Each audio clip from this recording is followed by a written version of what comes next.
What's up, everybody? Thank you for stopping by. We are on stream number 34. I hope you can't hear this stupid thing going off, but oh, give me 1 second. We have technical difficulties. 1 second. Oh, sorry.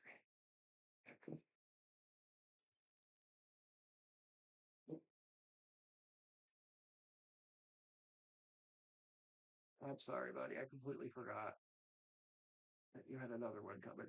Wow, you are waiting for it, huh?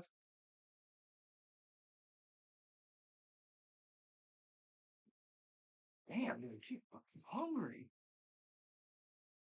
Okay, sorry about that, everybody.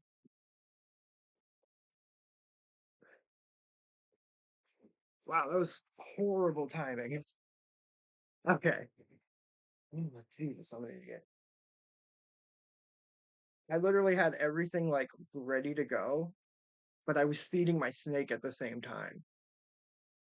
And I have to feed her two mice now because it's a long story. But anyway, she's going up to the next size because she's getting a lot bigger than I thought, and she needs bigger mice. But right now, I have a huge bag of frozen mice that are like, you know, it's like I still have a bunch left. So I looked it up, and I hope I'm doing it right because she seems to be fine with it, eating two mice instead of one big rat because I have to size up to rats next. That was intense. Intense. All right. So, as I was trying to say, we're doing some painting today. I'm going to watch some videos while I'm painting, react to everything, and then we're going to play some Path of Exile again. I am obsessed with that game. I don't understand what people are talking about. What is like wrong with it? There's nothing wrong with it. Well, there is some stuff wrong with it. I don't know why I said that. But I don't know because I haven't checked yet. The Xbox version didn't get the newest update, so I'm hoping that it does, but I'm also hoping that the update you don't have to restart the entire game because that would be crappy. Because I guess I'm not that far along. I'm still in Act One, but I'm like level 15, I think. Sorry, I'm just trying to make sure she's eating this mouse right. She's a big girl, man. When I actually, you know what? Why don't I show you? All right, we're going for Squiggles Cam this time. All right, I probably take my off once. All right, warning though, she is eating a mouse right now, so I don't know if this is against terms of service, but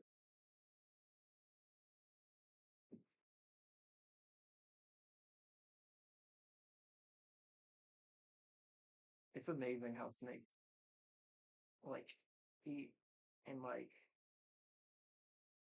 the stuff that they have to do when they don't have fucking arms is crazy. It's so nuts that she can fit that in there. Like she just swallowed and then already swallowed one completely.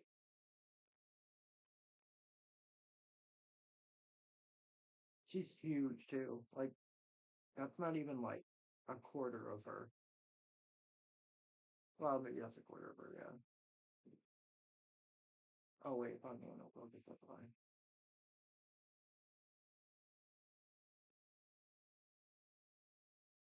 Ew. All right. I don't think I can show all that. Okay. The miracle of life. is also jazz. Okay. Okay. Man, she was hungry. She took those things down immediately. She was like hunting for the second one. I didn't even notice. All right,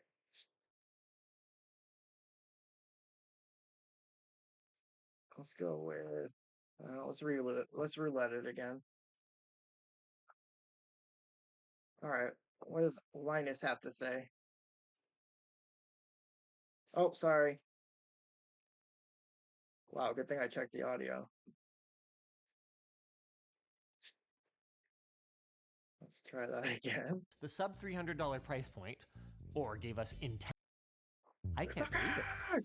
After Nvidia and AMD just completely abandoned the sub $300 price point, or gave us intentionally nerfed options, Intel has finally done it. They released the first good budget GPU in over 5 years. It doesn't cut any corners. It's got 12 gigs of VRAM, which means that new games like Indiana Jones will run properly.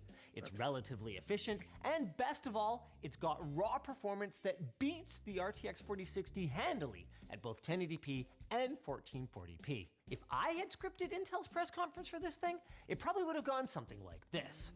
49. It's been a difficult journey to get here for Team Blue. Their first generation had famously buggy drivers, with some games running poorly, or even not at all, which led to such low sales figures that the department has been the subject of near constant speculation that it would be cut. But believe it or not, they have squashed most of the bugs. Most of them. We'll talk about that later. First, the TLDR.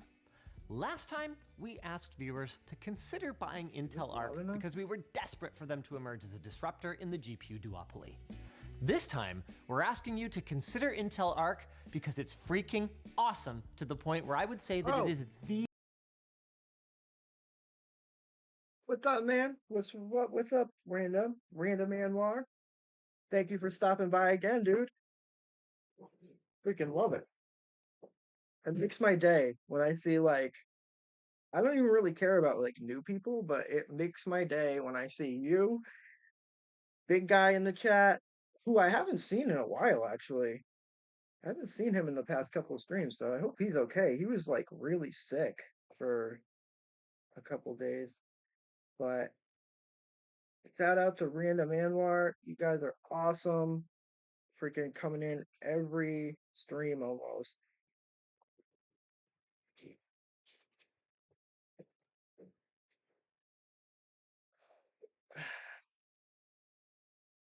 So basically, I'm trying to finish at least this painting up as much as I can before Saturday.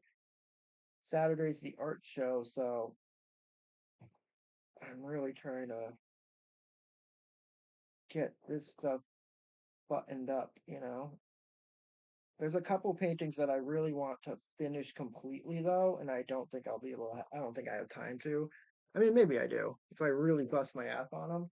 But this one needs to be, it's almost done actually.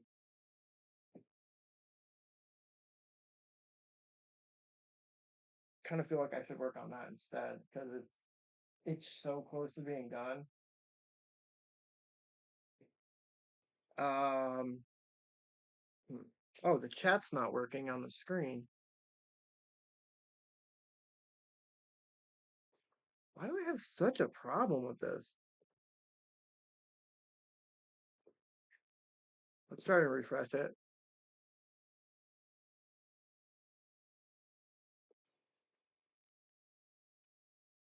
Here, I'm gonna message you. Thanks for stopping in. Whoop.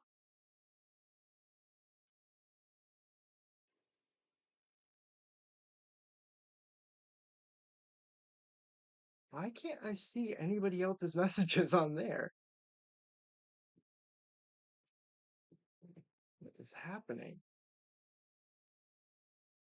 Chat settings, chat appearance.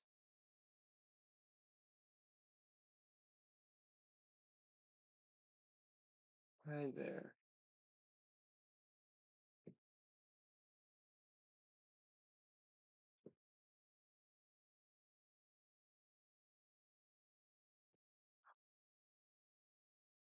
Here, I'm gonna try to pin your message.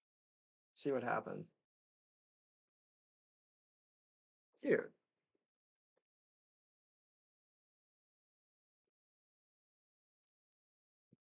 What the hell? Always technical difficulties. It never freaking fails, but it is weird that I just cannot get that to work. So stupid. It's supposed to be an overlay from Stream Elements.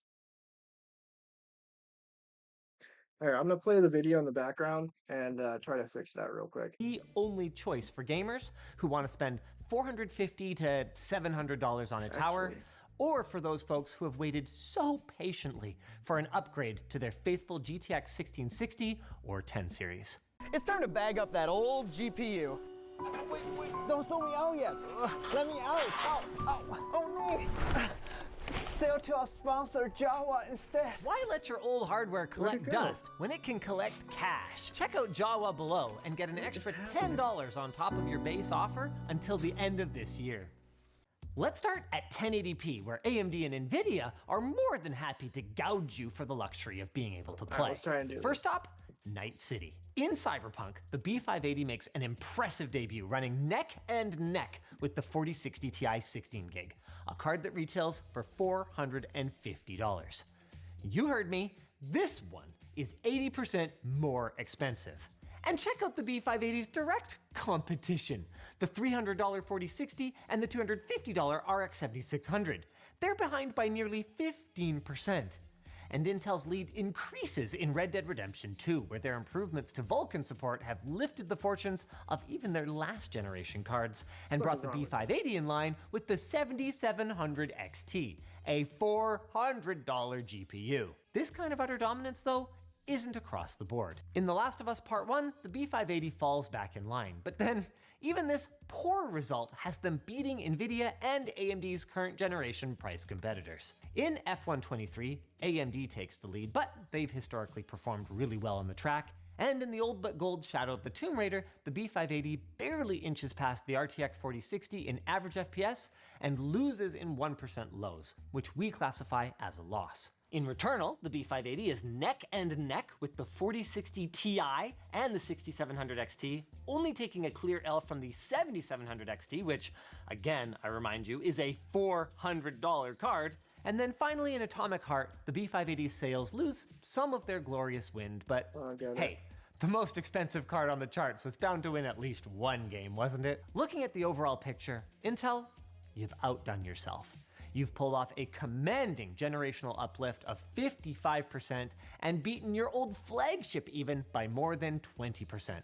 You've fallen shy of the 4060 Ti, but the bottom line is, if gamers out there are looking to upgrade their aging GPUs for high refresh rate 1080p gaming, you've given us something to finally recommend to them. Not just point at the least worst thing, but to recommend to them. This is a truly incredible achievement for Intel, and they did a lot to make it happen. I think it works. Their new BMG G21 SoC. Interestingly, they don't call it a GPU, leaves no stone unturned in the search for performance improvements. They've jumped to a new process node and made several architectural and driver overhauls that Intel claims gave them a 70% improvement in performance per core and a 50% energy improvement over last gen. Which makes me wonder, why did they hold back? If 20 XE2 cores is good, then 32 cores on a B770 would be better. Speaking of bigger, nearly 37% of Steam users are gaming at a resolution that is greater than 1080p these days, and that number keeps growing as 1440p and 4K monitors continue to come down in price. So can Intel compete at 1440p as well? The short answer is yes. Across our suite of benchmarks, the B580 overtakes the RX 6700 XT and narrows the gap with the 4060 Ti to just a few percent. As for Intel's promised 10% lead over the 4060, well, it appears they were actually being modest. Across our game selection, we found a lead of 20%, though it is worth noting that this will vary depending on game selection. Starting with the famously VRAM-hungry The Last of Us Part 1, the B580 holds its position on our chart, embarrassing NVIDIA again, with the B580's 1% lows besting the 4060's average FPS. Shadow of the Tomb Raider demonstrates just what an incredible generational leap Intel has pulled off here, and it seems like something about Returnal really likes Intel, because all of our Team Blue cards get a nice little bump in the rankings. I'm kind of running out of ways to say Intel's doing well, so in Red Dead Redemption 2, Intel did bloop-a-loopy, and in Cyberpunk, they blompinated the competition, while making it glaringly obvious just how overdue the 1060 and the 1650 were for a valid, modern 1440p upgrade. With strong, if not mind-blowing performance in both Atomic Heart and F123, it's clear that Intel has achieved what they set out to do, made a killer value 1080p gaming card that's also capable of 1440p. There are some caveats. Even Intel admits that they don't win in every game, and a motherboard with support for resizable bar is mandatory for ARC GPUs. And the B580 isn't a top-of-the-line benchmark buster, so if you have a higher tier older card, like a 3060 Ti, you shouldn't feel compelled to upgrade here. But as far as downsides go, those are pretty minor, and there's more to like than just the raw performance. Let's talk about ray tracing, which is a little more relevant these days all of a sudden than it used to be. Especially when you consider that games are starting to list ray tracing as a minimum requirement. While we didn't have time to develop a test for our boy Indy, we did check out the RT performance in a few other games. Tracing those rays still results in a significant performance hit, but NVIDIA's mature and well-supported RT tech allows them to beat the B580 in a big way in Atomic Heart at 1080p. In Returnal, the B580 catches right back up to the 4060 Ti, but falls back into the pack in F123. Overall, you can have a solid plus 60 FPS ray-traced gaming experience, assuming you're willing to fiddle with the settings just a little bit. Speaking of which, ultra settings at 1440p. That's beyond the reach of pretty much every card we've tested today, the entire lot failing to break 60 FPS average in any title. But the extra VRAM on the B580 earns it a sizable lead over the 4060 in Returnal and in F123, even if it can't pull out a win in Atomic Heart. AMD's RX 7600? Oof. It's basically crying in the corner trying to figure out why it's even here. And if you're wondering where the flagship ray tracing title Cyberpunk is, well, we had some Intel problems. It seems to not like running at ultra ray tracing settings on CPUs with 3D V-cache. But before you start haranguing Intel about game compatibility, they are aware, and they are working on it. Look, Mom, we made the patch notes. And since the launch of ARC, compatibility has massively improved. Hardware Unbox recently showed in a test of 250 games that 233 were completely playable. There were still issues, and some of those were in major titles that took a lot longer to fix than we would have liked, but hopefully Intel will continue this upward trend in compatibility.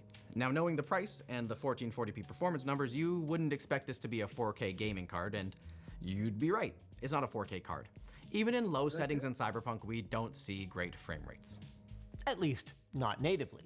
But Intel's got some more tricks up their sleeves.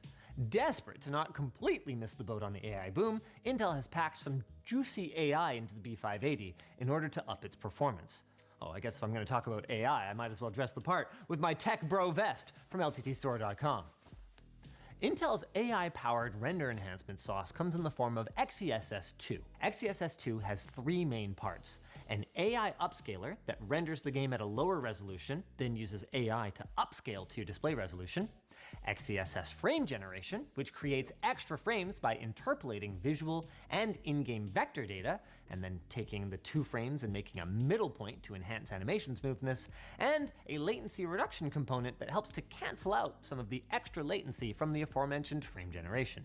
In fewer words, they've invented NVIDIA DLSS, NVIDIA FrameGen, and NVIDIA Reflex. And what's nice is that unlike the time that AMD invented NVIDIA Reflex with Anti-Lag Plus, Intel has implemented this in a way that the game developer bakes it into the game, meaning you won't get permabanned for turning it on. We're not going to be doing a deep dive into image quality at this time, but we will be looking at performance, and we will make some anecdotal remarks about image quality. XeSS has already proven itself to be a solid upscaling technology, and XeSS2 successfully builds upon that foundation.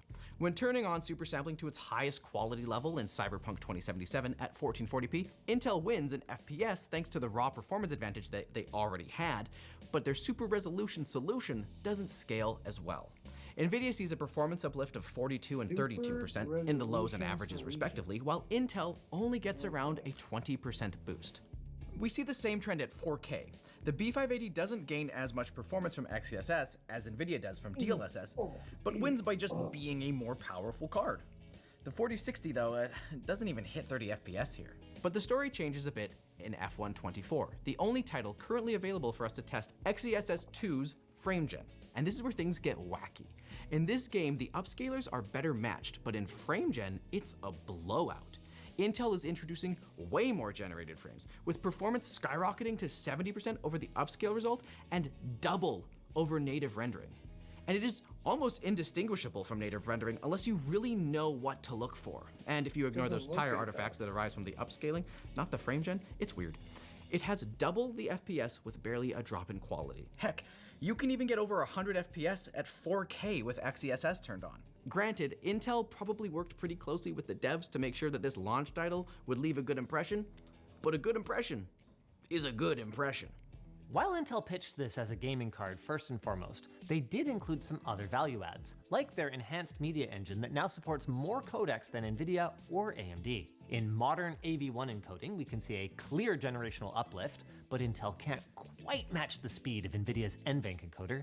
And it's worth noting here, by the way, that while AMD does compete on this chart, it does so by outputting the wrong resolution, 1920 by 1082.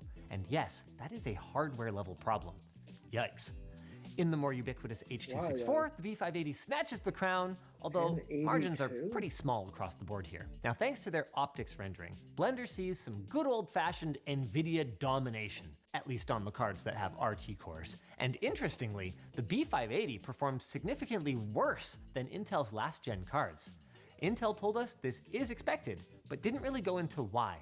Our best guess then is that it's due to the relatively smaller number of Xe cores on this card compared to the last gen. But that didn't slow it down in gaming, so yay gaming? Moving into our AI testing, NVIDIA's dominant position means that most AI software is developed with CUDA in mind, making it easy for folks at home to get up and running quickly. The good news is things are getting easier for AMD and Intel users, and if you want to run some computer vision, large language models, or image generation at home, you can probably get it working on your non-NVIDIA GPU in a few extra steps. And generationally, Intel has made a massive leap in performance, taking the lead in our Stable Diffusion image generation benchmark by a pretty big margin. In computer vision, it loses to the 4060, although just barely, so if you can get it running, it works great. As long as you don't mind using a bunch of power to generate a portrait of your ant as an actual ant. Speaking of power, we haven't even talked about power yet. The physical PCB of our card is dinky, and Intel takes advantage of this by implementing a new flow-through cooler design. Thermals are well under control, with the hotspot on the B580 never passing 76 degrees in either synthetic or gaming workloads. The B580 is targeting a TDP of 190 watts. That's 25 watts more than the RX 7600 and 4060 Ti, and 75 watts more than the 4060 non-Ti. So it's clear that even with all of their improvements, Intel does have a ways to go, with NVIDIA pulling off a clean victory when it comes to performance per watt, even if NVIDIA doesn't seem to understand what performance per dollar is. The B580 uses just one PCIe 8-pin for power, so you won't need to upgrade your power supply. That is, unless you have a power supply that is less than 600 watts. Even though it should only draw a max of 225 watts with that power connector, we saw some transient spikes up to 241 watts in F1. That is significantly higher than Intel's advertised 190 watts. So, in conclusion, maybe it's just because it's been so long since we've seen a great budget card, but man, I'm excited. Like, how many times have I had to say, well, you could buy this shiny new thing, but it kind of sucks, and you'd be way better off going with something last gen or secondhand or just not upgrading at all. Well, not today. I mean, eBay deals obviously still exist, but this is a new GPU that doesn't suck, with modern features, and it's worthy of celebration, even if Intel is a little late to the party. See, the thing is, AMD and NVIDIA are poised to release their next generation of GPUs early next year, so it isn't out of the question for a couple of companies that have had their stock prices double or 10-uple to make a move to nuke Arc B series from orbit. Also, the looming threat of tariffs could impact the affordability of these cards, but hey, it's gonna be a pretty sweet ride up until that time.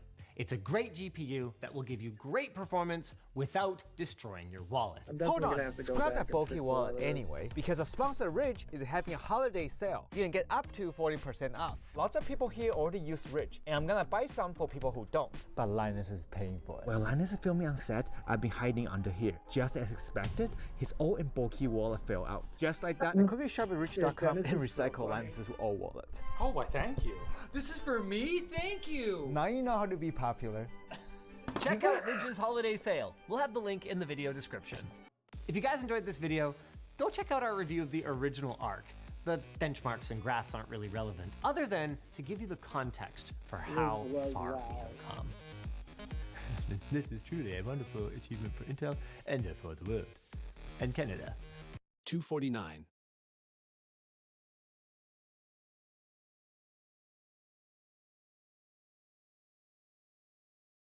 Wow, I fucked that up really bad.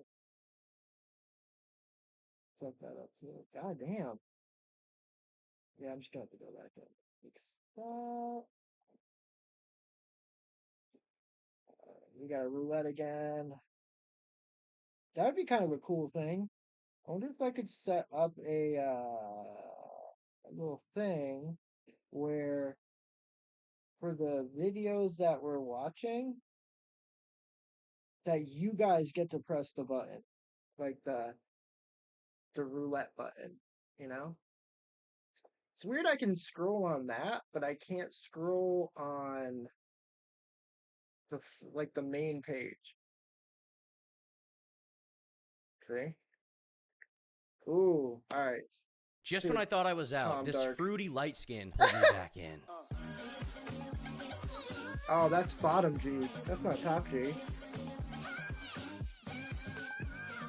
So it's been about a month since I last talked about the bottom G, and somehow it seems like Tate has continued on his downward spiral. It's almost sad at this point. I mean, personally, I think it's pretty funny, and I think for most people it is too because of the whole, Isn't he human in trafficker prison? aspect. Or But is at it, this like, house point, Tate arrest? has been so thoroughly culturally graped that it feels like God is just taking pot shots at his figurative corpse. He's already dead. At the end of my last video on Tate, I concluded by basically comparing him to those e-girl streamers that purposely develop a parasocial simp following so they can make money. And that is essentially what he is doing, but for guys that are convinced they're not gay. I mean, Tate is clearly having some money problems after getting his assets seized by the Romanian government, and in desperation, he's launched several pump and dump crypto scams to try salvaging all of his losses, with my personal favorite being Daddy Coin.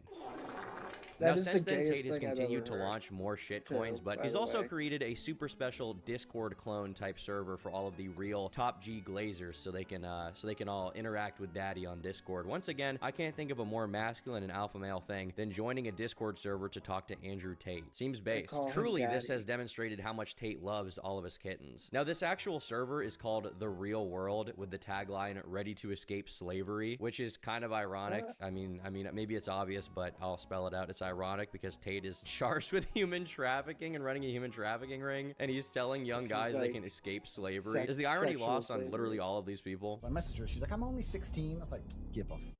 No about me. I'm 21. I don't care. If you were to start lying and saying I'm all these 16-year-old women or 18-year-old women, whatever the law is in America. 18? It's 18 usually. You get married at 16. All right, in Romania, it's 16. Sorry. So Vivian's been with me 6 years. She's completely head over heels in love with me. She wants kids with me. Everything. And we met and we felt whatever. We're in love. When I bring on new girls, I usually pair them with Vivian because Vivian's younger. Melissa's like 28. Vivian's like 21. Bruh. If you're not familiar with the backstory, Andrew Tate originally started this whole thing with what most people know as Hustlers University. It's like the second most memed thing associated with him after the whole Sigma male alpha persona thing, the red pill. But basically, Hustlers University was a Discord server that you would join, and he would teach you how to do drop shipping or some retarded shit. But now, possibly because of its reputation, Andrew Tate is rebranded to The Real World. Hustlers University is over. Now we're in the real world. So what is the real world? Well, according to its website, it's a global community community created by Andrew Tate, where like-minded people work on achieving their personal goals. And as we see here, there's a lot of member benefits. Members get advanced training and mentoring from experienced industry specialists. The idea here is to help people develop key skills through their education system, which you're not going to get from a normal college degree, all right? College is a scam, and because of that, you should go into this new thing that's totally not a scam, the real world. And how much money exactly does this life-changing course cost? Well, it's actually pretty affordable, all right? It starts at a $60 minimum for the cadet tier, which is what some might call the beta, cuck, or brokey tier, obviously. But frankly, I think if you're gonna go in here, you gotta really go all in. Imagine not spending $500 for the hero tier and becoming Tate's #1 guy. I did it. I'm his guy. He loves me. He chose me. What are you doing? Are you loved by anyone? What am I gonna do? I'm Hitler's top guy. What am I gonna do? Adolf Hitler chose me to lead the revolution. Now, another thing to point out here is that these extra tiers also come with a daily coin bonus and a power level boost. And that's because not only is this program designed to help you get your money up, but it's also a sick crypto game where you have to pay money to passively generate tokens for yourself. I covered this in slightly more detail in my previous video, but basically it's this entire convoluted thing where if you increase your power level, also known as giving Tate more money, you can earn more tokens, which on paper should be valuable. That's the idea, but in practice, these things are of equal value to the Hawk 2 coin, meaning it's worthless garbage. Now, I don't know about you guys, but personally, I'm not going to spend 50 bucks trying to get into this server and seeing all these hidden gems. Firstly, because of what happened recently, which we're about to get into, but secondly, because I've been spending my money on different things. You see this right...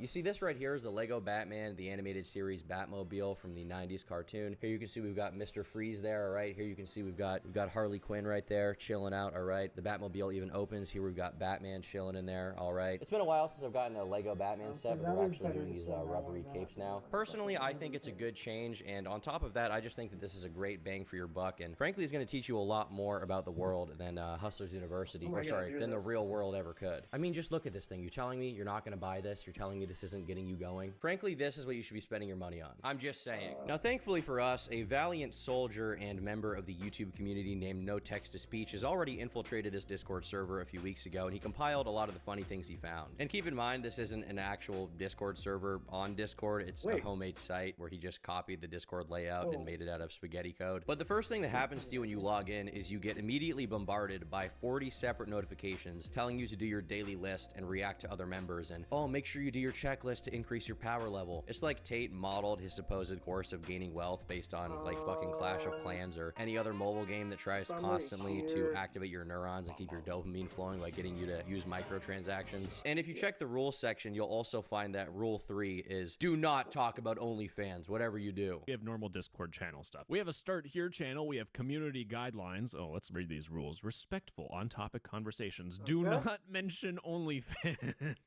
Ah, yes. No talk about OnlyFans in the Discord server of the guy with a pimping hose degree. So yeah, on CobraTape.com I have my PhD program, and that is PhD is pimp and hose degree.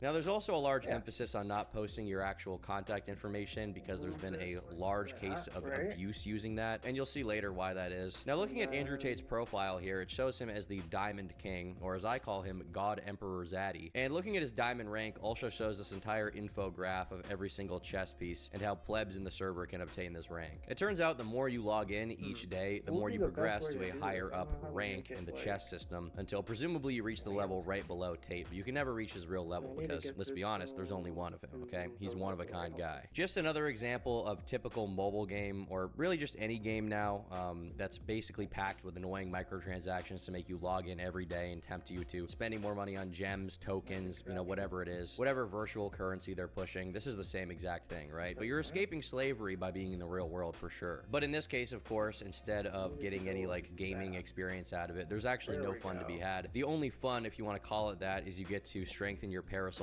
relationship with Andrew Tate. And once again, like, it's so funny to me that the entire premise of this server is supposedly to escape the Matrix and break free from slavery by paying $50 to do this mobile game fucking emerald system of chess pieces. So one day you can hopefully breathe the same air as Andrew Tate. Like, it is so transparently pathetic that anyone would pay for this. Now, Tate's server also has this awesome feature called power-ups. You know how on Discord, if you want to message someone, you just right-click their profile and then DM them? Well, that's not how it works in the real world. You see, in the real real world, you need to purchase tokens and spend those tokens to get a power up if you want to message anyone. You have to actually pay for a basic function that any app has for free. And you see the way that you get these tokens is by logging in every day, also known as spending more money every month, as well as posting epic wins on the hashtag wins channel. Now, apart from all this fun token game shit, the actual courses themselves, the main thing they're advertising here are, I think, clinically insane. Right when you get in there, you're given this 3-minute introduction video where Andrew Tate brags about how rich he is and how poor you are, and then he turns into a cyborg. You now know exactly how to become rich. You will see me here, the top G, in many chat rooms and video courses. I exist inside of the real world after escaping the Matrix. And the server also gives you the option to become a hero, which is just like literally the drinking the Kool-Aid meme, like having the wool pulled over your eyes. You are retarded. Commit to 1 entire year starting today to follow the real world's guidance to financial freedom. The real world in the next 365 days, if you truly try and do not quit, will completely transform who you are, your bank balance and physique. By pressing the I commit button below, you commit to staying inside the real world for the entirety of 1 whole year without giving up, canceling or leaving it for any reason. When giving up becomes not an option, it's time to commit. Do these people not know that you can just go to the gym? Like you don't need Andrew Tate. You can just get a gym membership and go to the gym and lift weights. you can do it. I know you can do it. I believe it, okay? I know anyone can do it. Please, God, Andrew, I've already paid $50 to join this course, and now you want me to pay more money to join the hero squad or whatever the fuck? Come on, man. I just want to be a Sigma. Now, there's also an entire section dedicated to how to invest in crypto that's so convoluted and filled with layers of fast money, buy fast, have diamond hands, that it's almost impossible to process how bad it is. Anyways, unlock signals, open, next, back, become a professional crypto investor, begin investing masterclass, blah, blah, blah, blah, blah. You either get ultra high gain meme coin signal, does not promote any pump or dumps, and they're talking about meme coin signals. You could either get meme coin or you could get Lamborghini. And really my favorite part of this server is not Andrew Tate himself, instead is the community. It's what the other people here are posting. Unfortunately, it's probably not a shock to any of you that after seeing everything I've shown you, that someone would still spend money on this course. Thousands of people have, actually. Discipline is key. Motivation will only get you so far. I'm so glad to know that I spent $50 to get surface level guard. Look how many people are reacting. Remember, every single one of these people have spent money on this fucking platform. Well, most of the people in this server are just autistic, and it's funny. There are some actual posts from what look like regular dads trying to make some extra money, which is kind of sad. Like, I do feel bad for them in a way. It's like, all right, all these people have autonomy and really should be smart enough to know that this is a pyramid scheme. So like it's so obvious that they shouldn't be here, but sadly a majority of people want to get rich quick, and they're just so desperate to get there that they're willing to believe anything, which in this case is Andrew Tate. For example, there's this one dude, Speedy Gonzalez. He's the champion rank, which means that he spent $850 over the course of 2 years on this course. Speedy even posted in the flexing channel saying, having a glass of fire blood next to the fire and reading the Tate Bible paid for the fire blood with wins from selling $sign daddy. He then posted a video of himself staring directly into the camera as he burns a fire inside his house. I wish this was like a shit post, but no, this is a bald man burning a fire in his house because he made $20 from Andrew Tate's shitcoin. At a certain level, I do wonder if this server could be legally classified as like a cult, because I mean, literally this guy and all these other people are actually reading the Andrew Tate Bible and burning fires in their own house. Like, how do you even fix someone like that? This guy is a victim at this point, but he's so deep in it, I don't think you can convince someone out of this mindset. The delusion runs so deep it seems impossible to fix. Like okay, for example, look at this. Someone posted a picture of their actual child and said, "It's a boy. I have no better flex than Family G." Imagine being this kid's son. You grow up and you later find out that your dad was posting pictures of you on Andrew Tate's Discord server. Like that is just a very dark place to be. Now, on a slightly lighter note, if you check out the hashtag Victories channel, there's a lot of funny stuff that I literally can't tell what is satire and what is not. I mean, if it is satire, you're spending $50 to do it, so whatever, I guess. But like, nobody on YouTube is really meant to see this. Like, the server wasn't meant to be leaked. If you're posting this stuff ironically, you're only going to be seen by the other insane people here. So frankly, I don't envision a ton of people doing that, but who knows? It's just hard for me to believe that some of these posts are real. Like, I don't want to believe that these are real people. Obliterated a deer on the road and pulled the string off my workout pants to tie the bumper up and still made it to the gym and got my workout in. Zero excuses ever. All I had to do was remember I represent this community. Hashtag SSkin. He then linked a photo of his fucked up car to show how truly dedicated he is to the workout. Two types of people. One, figure it out and still go to the gym. Two, panic and use an excuse. Like, I mean, this is like probably the most productive thing someone's done in this Discord server, but realistically, you're still posting it on the Andrew Tate Discord. Now, the last interesting thing that no text-to-speech was able to point out was this ID that came along with this profile. It's a string of numbers that looked very similar to another Discord clone called revolt.chat. And after doing some very basic digging and inspect element and comparing the APIs, it seems like the two websites have the exact same back end, meaning Andrew Tate very likely stole the code for this website and rebranded it as his own thing. We have Andrew Tate's thing on the left, and we have Revolt on the right. But you'll notice we have autumn, January. I'm gonna be honest with you guys. I think Andrew Tate's little platform is a ripoff. And if you look in the comments, he even followed up with an article directly from the head of Revolt saying that Andrew Tate stole his software. The dev initially emailed them essentially saying, hey, you're using my software, I made this, you need a license to pay for this because this is mine, you can't just steal my shit. On the 23rd of November, I was made aware of their use of my software and I immediately began contacting people and prodding through their site. And I ended up getting in contact with the COO of New Era Learning and one of the managers of the Real World. Within the first conversation, I was outright told that they don't care to comply and that they'd rather offer me a $120,000 salary job. And these messages are fucking insane too. It seems like whoever is texting him here has glazed so hard that he's been able to fully embody the way that Tate talks and all of his mannerisms. Let me be completely honest with you. Licensing means little to us. You're a talented guy. I want you to join my team. Work for me. We also pay in crypto. Maximum flexibility. Now, obviously, this programmer was pretty upset. Okay.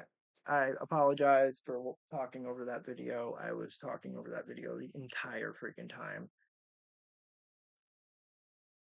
Sorry. I'm trying. I'm just trying to figure out a way to, like, make it look good in the background, I guess. Okay. He's on.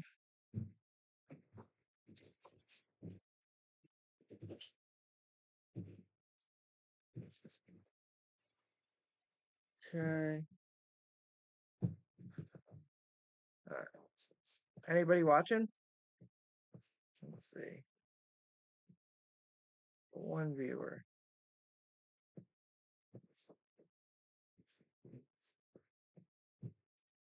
About the fact he had all of his website and service code stolen by, you know, Andrew Tate, but it could have been anyone and he still has a right to be upset. And in the end, this is their response to him. Here's the thing. I usually don't bother with offering a job to people outside our brotherhood since it's always trouble. The only reason I was entertaining the thought of hiring you is because you managed to impress my lead dev. What is the lead dev doing? If you're just stealing other people's code, what the fuck is the job of the lead dev? What is he doing? And I also like the subtle psychological manipulation. Like, I wouldn't normally offer someone outside of the Tate circle a job, but you are just so talented. You know, I'm just gonna do charity work for you and offer you this. You'd be stupid not to take it. Since it's Thanksgiving, if you choose to take my offer and work for us, today I'll be happy to pay $10K total for your employment. Tomorrow, my offer drops back to $7.5K. By Sunday, it won't be valid. I'll make it clear. The only arrangement where you get paid is by being part of the team. It's your choice. You now have the opportunity to change your financial life and become free while doing what you love, or spend hundreds of thousands of dollars and a few years of your life pursuing a ghost offshore company in a location where there is little to no regard to US and EU laws. I'm a sensible businessman and I assume you guys are too. I always choose to have allies and good people on my team where we make money together. Like, this guy is straight up insinuating that he would have to chase offshore ghost companies. It's so comically shameless and also self-incriminating. It's like, oh my god, you're gonna sue us? Well, we have these secret companies you'll never find out about at offshore. Like, shouldn't you not say that? Probably. Now, the reason why all this is being done is because Andrew Tate, despite the fact that he's extremely rich, is apparently too cheap and too much of a penny pincher to actually pay someone to develop a site for him. To this day, I'm pretty sure they haven't actually paid the licensing to that Revolt guy, and there's not much this Revolt guy can do at the end of the day right now because Andrew Tate is in Romania. And even at the end of the article, the dev says that they are a small company and they don't have a lot of resources going forward. But unbeknownst to them at the time, Tate's company would actually pay a few months later, just not in the way that they expected. Ladies and gentlemen, today we gotta talk about the hacking of Andrew Tate. Yesterday, agents from the Matrix launched an egregious attack on the most important website on the internet, a website called The Real World. So Andrew Tate's main main website, The Real World, or university.com has been hacked. And that's the thing about stealing other people's software. It's nice because you don't have to do that much work, but you also end up stealing all of their vulnerabilities that come with that software. And you don't understand how to patch them because you didn't make it. And as it turns out, The Real World was using a much older, more hacking susceptible version of Revolt that had several easy breaches, which a group of hackers would then exploit, easily getting into the server and causing a real ruckus. Now, even the hackers themselves would describe the security as hilariously insecure. During one of Tate's live streams, the hackers launched their campaign first by spamming emojis of stuff like the trans flag, Andrew Tate with a big ass, and AI photos of him with gay flags because, of course, he's known for his past approval of the LGBT community, being a member himself. Oh, he must have it's been impossible to fucking say freaking I out. gave up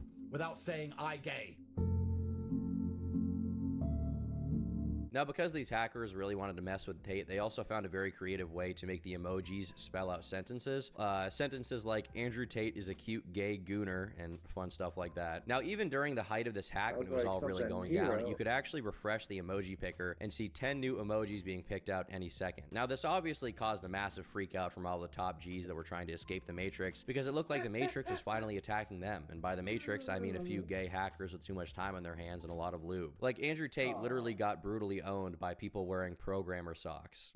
Like, this sucks. And it's not even like the hack was that hard either. They essentially just opened the Chrome tab with inspect element, typed God mode equals 1, and then they got full access to every important thing on the server that Andrew could see. And the key part of the hack is that it allowed access to messages in every single public channel. Now, that may not seem like a huge deal because anyone who makes an account can already view the public channels, but what made that significant is that through that same exploit, they were also able to see all of the private channels. And that's where the real concern here lies, as obviously private channels are supposed to be secure and only visible to specific high-ranking members. Now, the hackers then compiled all this information and dumped it publicly for anyone to download, and it was absolutely insane. The file size is 14 gigs, and it's 14 gigs of literally just raw text filled with every single private DM and email that signed up, meaning the identities of everybody who signed up are now compromised as well. Now, they also revealed that according to the site's metrics, it generates $5.6 million monthly. That is fucking insane. The data also included 324,000 unique emails that appear to be users that signed up at some point. And what this really means in the end for the people there is that if you're someone who wants to be a scammer, you now have access to 300,000 email addresses that you can potentially scam. Now, I'm not saying that anyone should do this. I'm not even stating this ironically,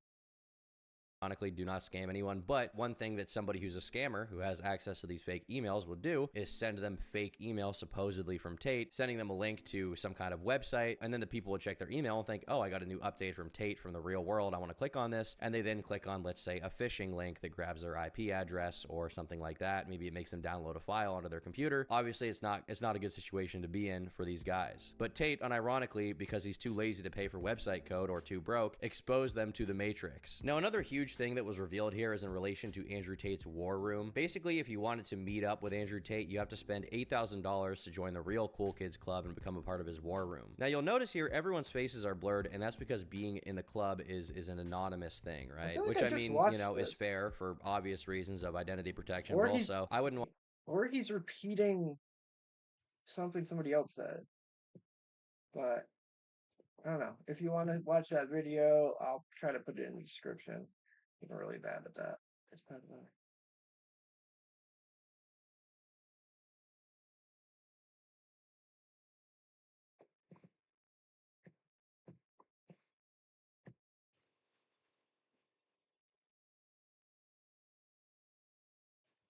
I just watched a crazy video from Code Blue Cam about a drunk driver, and really, drunk is not the proper nomenclature. That doesn't really tell the whole story. He is cartoonishly inebriated, to the point where I was half expecting him to start burping up bubbles like a character out of Tom and Jerry when they drink a root beer. So this goober was driving the wrong way and actually almost hit Kamala Harris head on. So he starts getting interviewed by the Secret Service at the scene as well.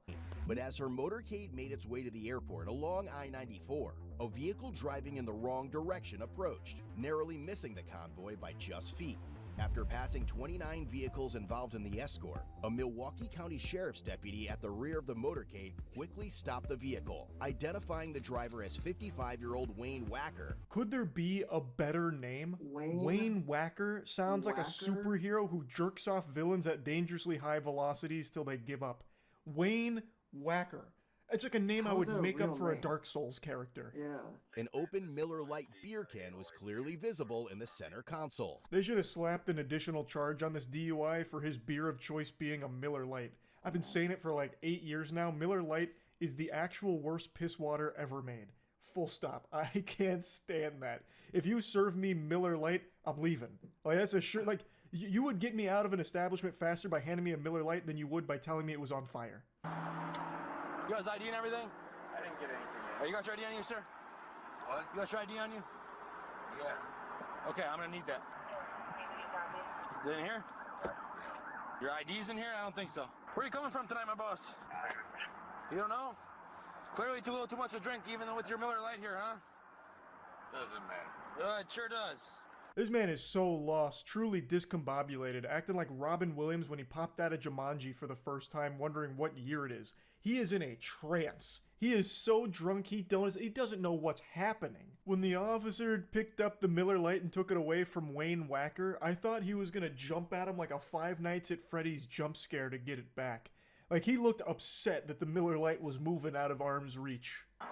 Why do you keep pointing at that? I didn't need your ID. I don't care what's in there. Oh, no, still not it. They get caught in this cutscene here with Wayne having a whack attack. Like, he doesn't know where the ID is, so instead he just like slowly moves around like one of the tree imps in Lord of the Rings, and like just cannot like grasp what's going on. He's in a totally different dimension. Hop on out now. Hop on out of the car. Hop out of the car. We'll talk with my partner. No, let's get him out first. Let's get him out. That's fine. So unbuckle your seatbelt, sir.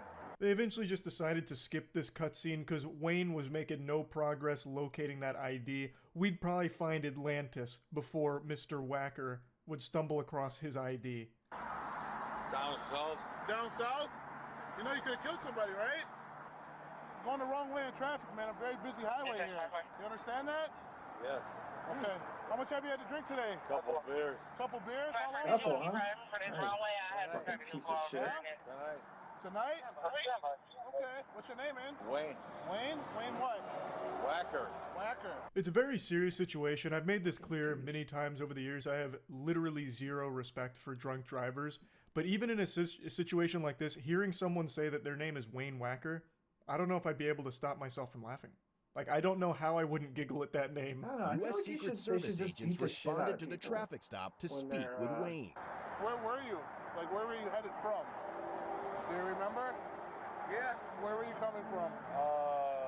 Down a gay bar down in... A gay bar downtown, or like where? Yeah. Now we're getting a little exposition here and some background on the character. They're starting to flesh out the lore of Wayne Wacker. So they lean him against that median because couldn't really stand super well. So they have him leaning there and he just starts like posting up, fucking taking a chill pill. Like he's about to overdose on chill pills while he's intoxicated. So he's just leaning against there and they're just asking him some like basic questions like, do you remember where you're coming from? And he said that he's coming from a gay bar downtown. Was it in the center council or where was it at? It's there. It's there? Okay. Out of traffic in the Borwood State Patrol. Sir, Secret Service. Go by? What?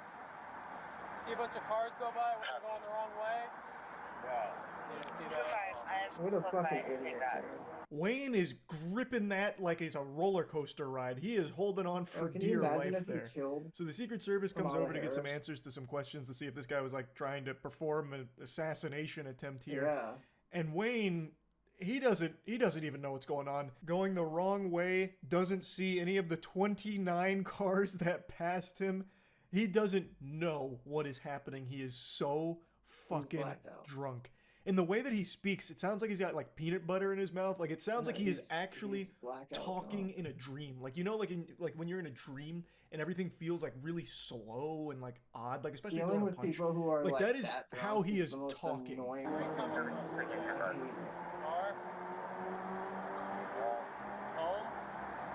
Alright. How much did you have to drink? 2 beers. One thing I also noticed about people who get that drunk or like people who drink like that, they always will tell you exactly how they really feel. and they won't remember it. And that shit is the worst because, you know, a lot of people, you know, you like to keep what you think about people, whether you like them or not, you know, to, you know, closer to the chest, and not like let it be known. But when I know people who get drunk and they just say exactly what they're feeling, and then you try to bring that up to them the next day, and they're like, "Oh, I didn't mean that." And it's like, well, I'm pretty sure you did, because you wouldn't have said it if you didn't, you know? And then the person blames it on them being drunk, and that's it. Got free. Eating a succulent Chinese meal.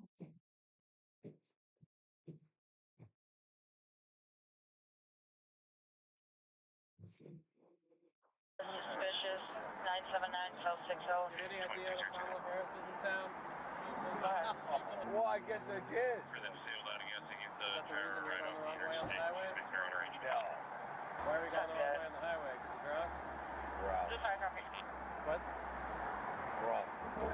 He admits to being drunk, yet he still says he only drank 2 beers. Usually that whole "I've only had 2 drinks" line from drunk drivers is a tactic employed by those that are trying to convince the others that they're not drunk.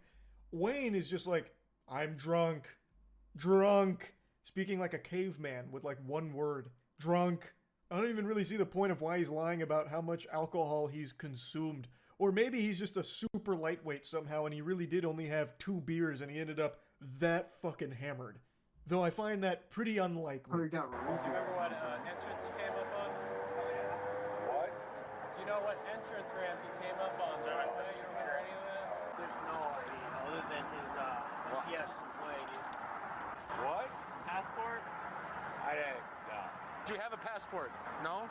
No? Okay. What's your height and weight? I'm fat.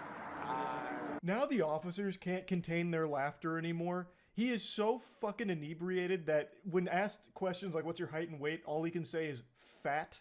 And they found his public school ID. Turns out Wayne Wacker is a teacher. And you can clearly see Professor Wacker isn't taking this super seriously. He doesn't understand just how dangerous this was. Are you motivated by any kind of extremism group? Are you involved or associated with any kind of groups? No. Like a military group or like anything like that? Are you a gun holder? A what? A gun holder. Like, do you have a concealed carry? Do you own weapons at home? No. Anything like that? You don't have any guns at home? Yeah, I do. What do you got? Pretty much the entire time Wayne is smiling, like he has like a perpetual smile as his eyes are almost fully closed. So he almost seems flattered with how many officers and Secret Service agents showed up. He even asked if all of them were there for him, and they said, "Yeah, you're driving the wrong way down a very busy road." And he goes, "Really?" Like it looked like it was the happiest fucking moment of his life. Like he just went downstairs on Christmas morning and saw the bicycle he's always wanted under the tree from Santa. Yeah, what school? What the hell is it called? No, I'm asking. It's called, oh my god. Stop.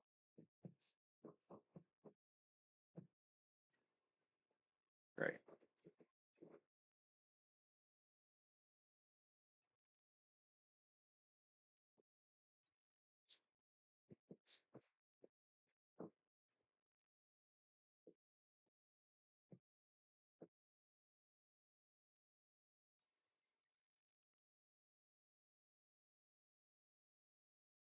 She's immediately gonna come downstairs.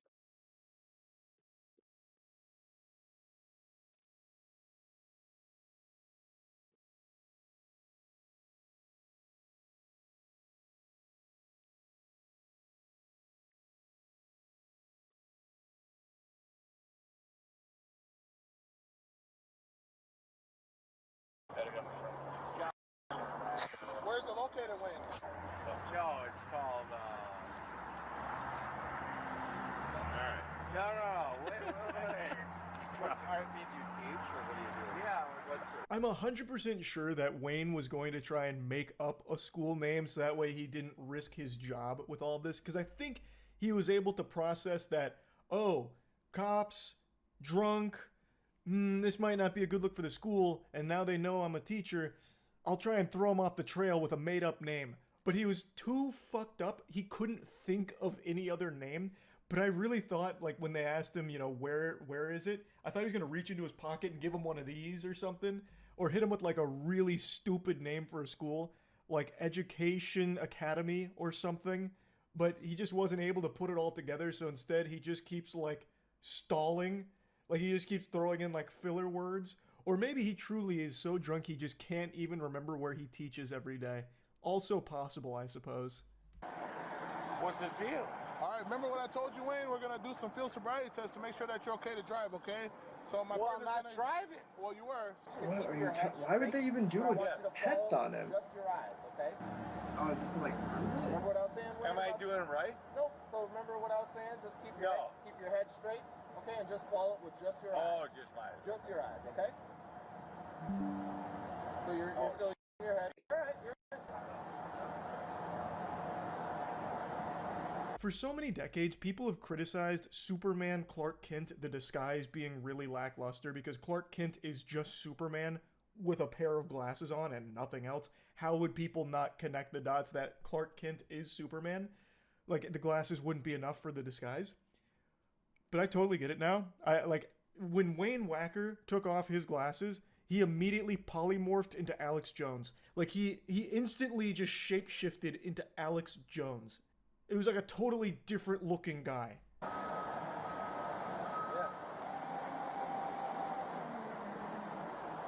No.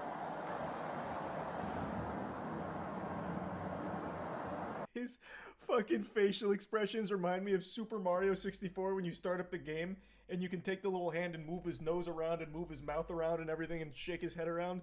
That is what Wayne Wacker is doing here for the Follow the Light field sobriety test. 2, 3, 4, 5, 6, 7, 8. 1, 2, 3, 4, 5, 6, 7. Okay, you all done, Wayne? Yeah. All right. One more test for you. Okay. As graceful as a ballerina and as elegant as a butterfly. Wayne, you've outdone yourself with that one. I half expected him to go up on his tippy toes and then hit us with a curtsy at the very end of that. 1, 2. 1. Hold on. I'm joking. Is that the cops thing? Do the best you can. 1, 2. 1, 2, 3, 4, 5, 6. Okay, we'll move on. Why would you even try? He agreed to the PBT, which resulted in 0.252. And blow. Keep blowing. That's crazy. I did good. All right, you know what the legal limit to drive in the state of Wisconsin is, Wayne? No. Okay, so it's 0.08, okay? I passed. All right, so you're at a 0.252, okay? So that's more than 3 times the legal limit. Wayne, you're going to be placed on arrest for OWI tonight, okay? I can't believe it turned out he was actually drunk. I thought with how well he was doing in those field sobriety tests, it may have been a misunderstanding. Maybe he just got confused with the, where he was going on the road, the ramp threw him for a loop-de-loop and pull type maneuver. But I guess he was actually intoxicated. I'm actually terrified for my mom because she's deaf and she's been deaf obviously since birth. And she's never, ever been pulled over her whole life. She's a really good driver. And it just freaks me out because I've heard stories of, like, her other friends when they were younger getting pulled over and the cop, like, not understanding what deafness was, which is, like, the craziest thing to me. And immediately assuming that they were drunk because of the way they were talking and not listening to what the cop was saying because they can't hear.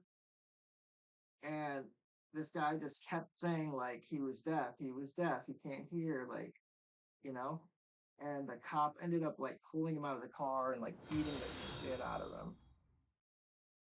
What is this? What's happening? How come it didn't play the little animation? We have a thing here? Aw.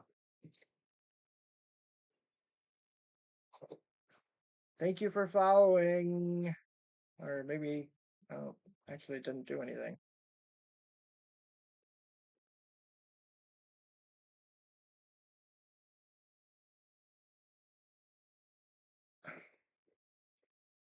Is this a scam? Because I'm clearly already an artist. So, I'm getting kind of sick of this. Why would you come on to a person that has 12 followers, nobody watching, or one person watching, who is an artist painting? Like, I don't get it. Like, is this a scam? Because you're like the 8th person to do this. And I'm guaranteed you're not going to say anything. You always do this. You just write a whole bunch of shit in the chat, and then I'll say something on stream, and then you won't answer. All right, let's see. Are you actually watching? I think it's a bot. All right, Celia, I don't have a fucking Discord, okay? And I don't have any money. I hate to be hostile if you're actually a real, like, for real, but I am getting absolutely sick of this shit.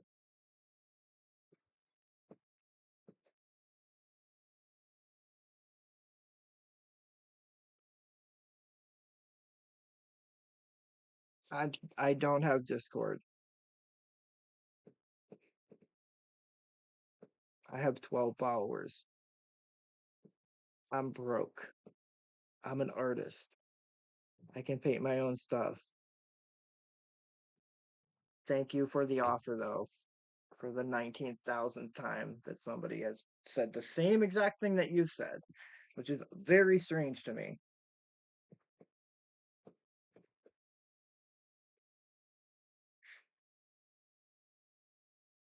And your account was just created?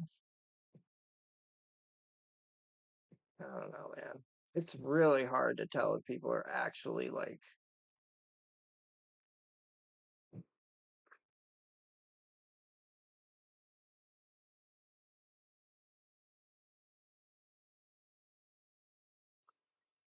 I don't know.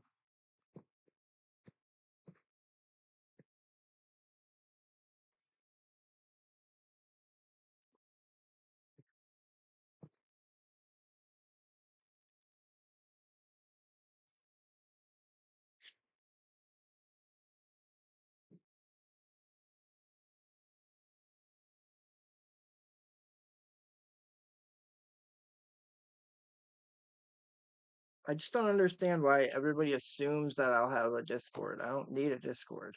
What do I need a Discord for? If you have work, then you probably have an Instagram, right? Let's see. I feel like you're not actually watching and you just have the chat up.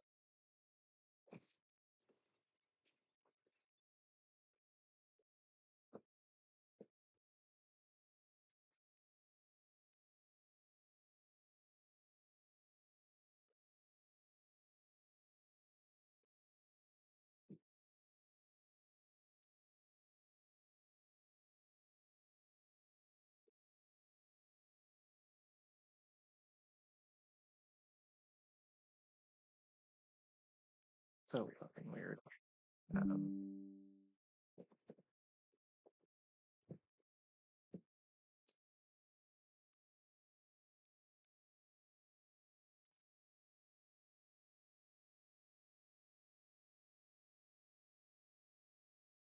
All right. Make it back up. I don't know why the chat's not showing anything. So weird. I'm actually gonna kill a chat on the screen because it's not working right. All right, I'll be right back.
We lost connection. Oh, fuck, my phone died. Ah. Alright, well, I think that'll do it for the painting portion of the stream, so I think we're gonna switch over to gaming. So, let's see. Gaming portion. Let's go to our sources. And we are going to turn on single player Xbox. And it should automatically put me back there. There's two of me. Single player react mode off. Okay. Sub goal off. Set pieces off.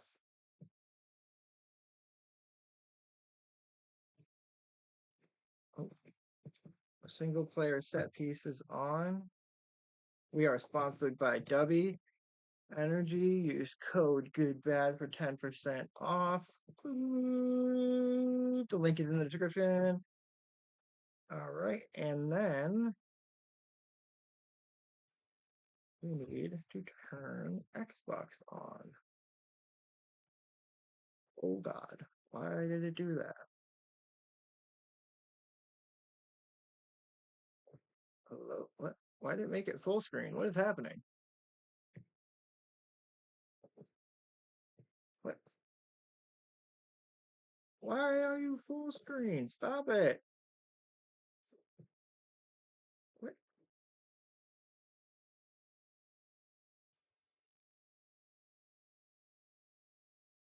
It's happening. Okay, there we go. All right, let's close this. Close that. Open this.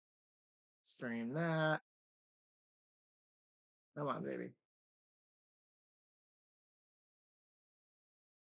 Come on, baby. Where is it?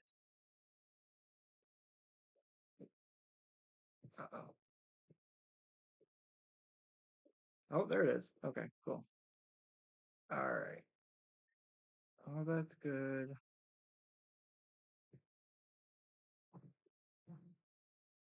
What is in this one? Oh, I don't need that. Okay.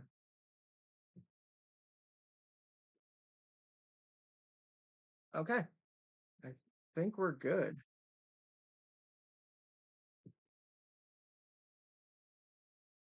Hold on. We're not good. Damn. Oh, I gotta take the sweatshirt off, and I need to do some bong hits. I knew I forgot something. Wait, where'd it go? That was weird. Oh. Bong hits. Sweatshirt off. I'm not gonna let you steal the show. Punch it further.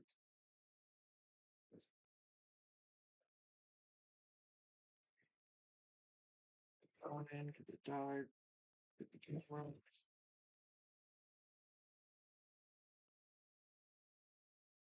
Alright.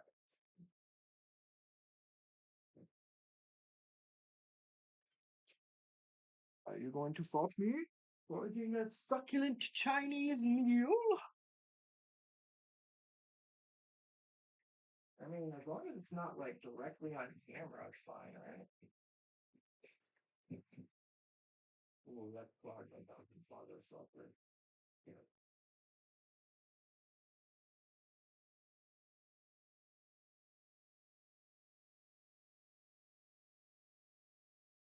I'm an avid user of marijuana.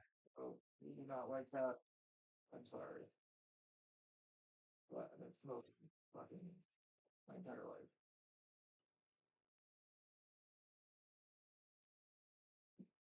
I need to clean the fog, I agree.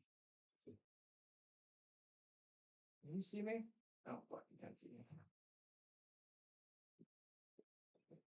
You know what? I'll be right back.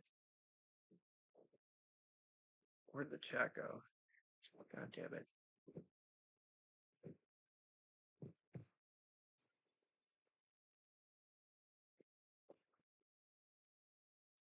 I don't know why the Xbox thing keeps disappearing. It's really weird.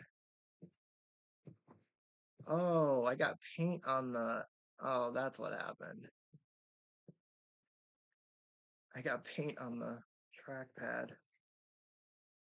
And it's not registering when I put my hand over it. Okay. We got chat there. The Xbox does not want to stay full screen for some reason. Really weird. Okay. All right.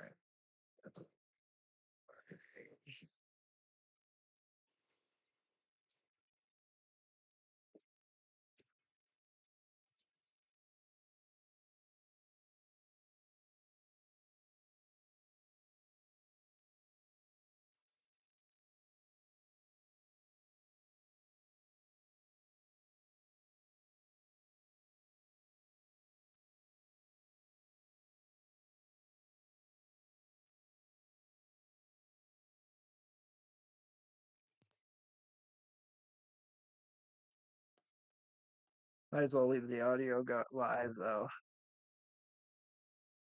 That's not against terms of service, right? The sound? I mean, I could just be playing a instrument right now, you know? I could be cleaning my fish tank. It could be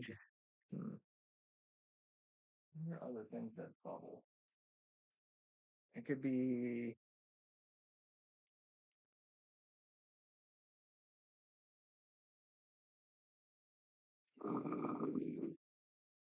I could be filling up a hot tub.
We back, baby. Just what are we facing here? I'm scared. Please be updated.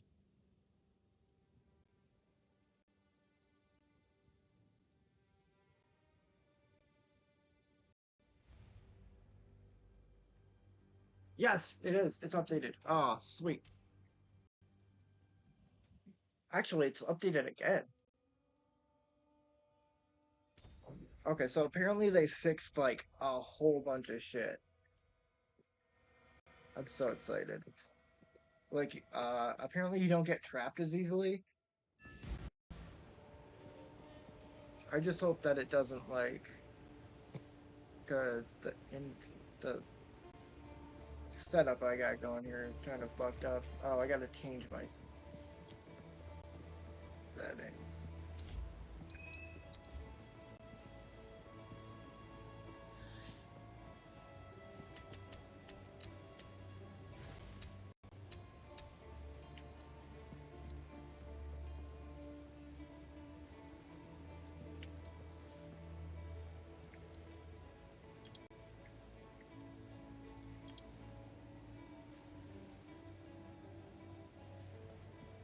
I wish there was a way you could clear the VRAM on the Series X.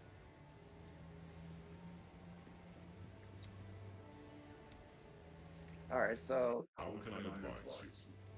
Well, Let's try something else. oh wait, I just realized the TV volume's on. I'm an idiot. Where'd the remote go? I'm like, why is that so loud?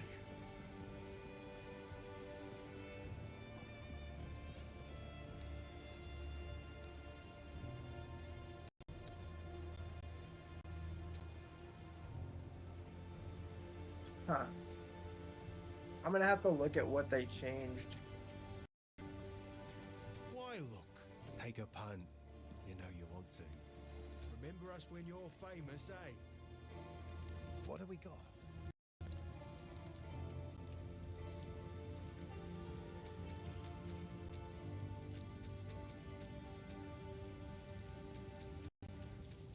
Do I have something?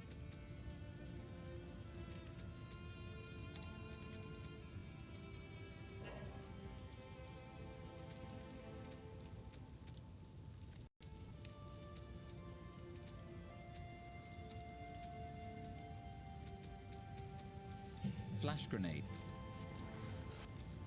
Flash grenades can blind.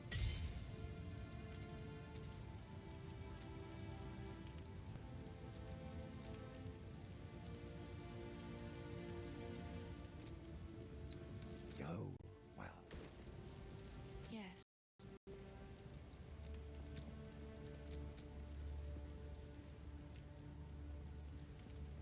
Is that what I have?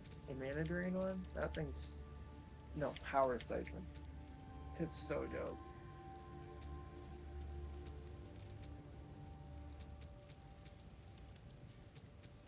Alright. It seems shadows haunt us both. How about the Freyhorn? Okay, it's the altars. That's what I was working on.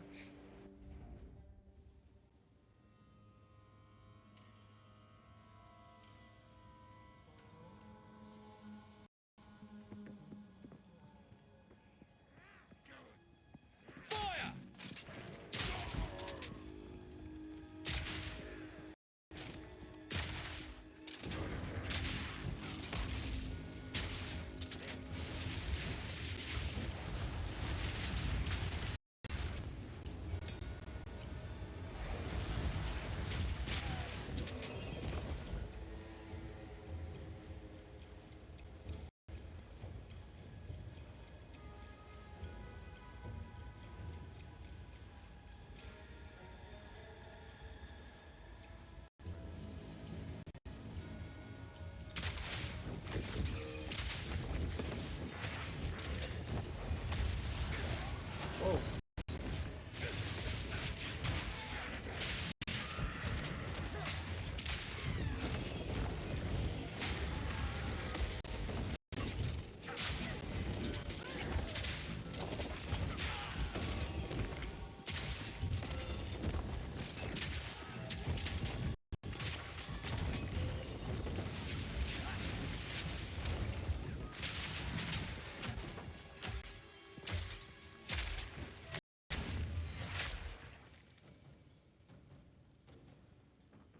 Seriously?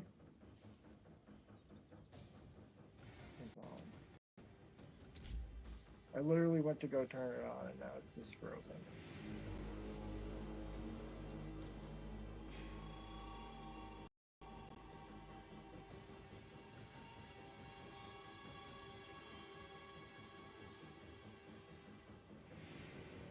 Wait, it's not 17%?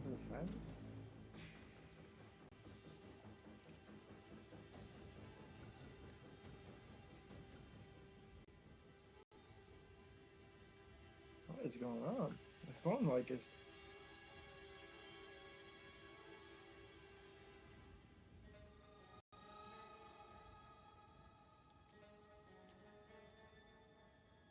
That was weird.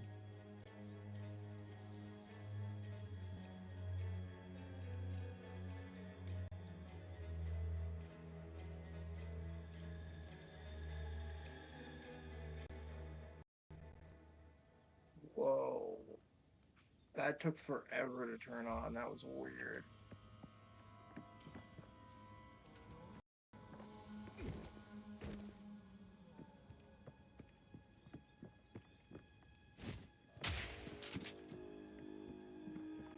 Alright, so I have to cleanse all the ritual altars. Do I have to do them all again?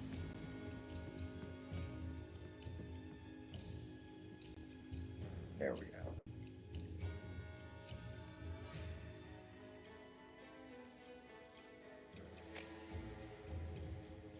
Technology is so weird when it gets like stuck on itself.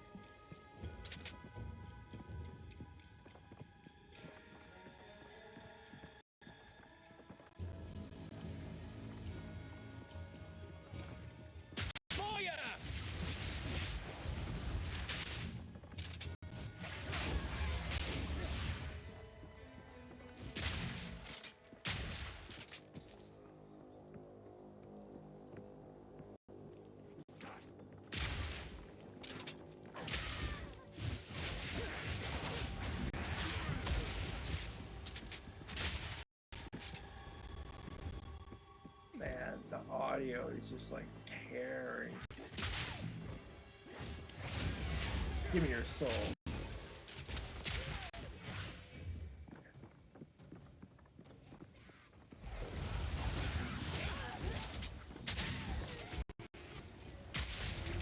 Dude. Oh my god.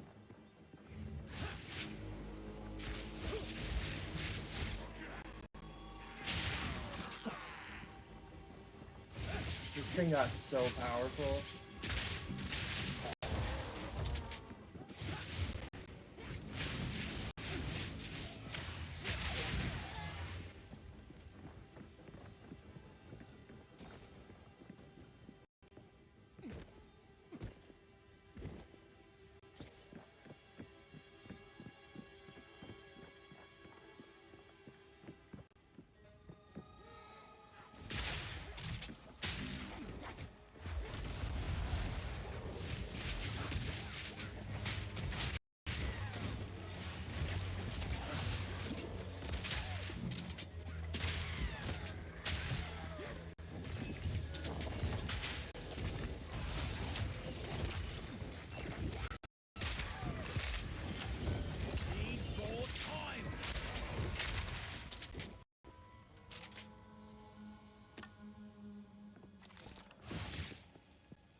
Guys run so goddamn fast.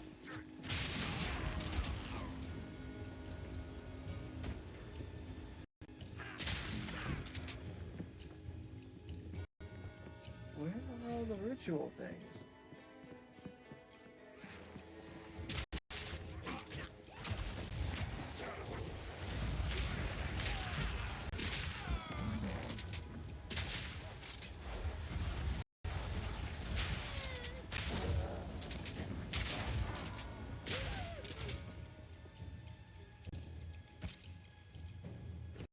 Try to sell that little bad boy.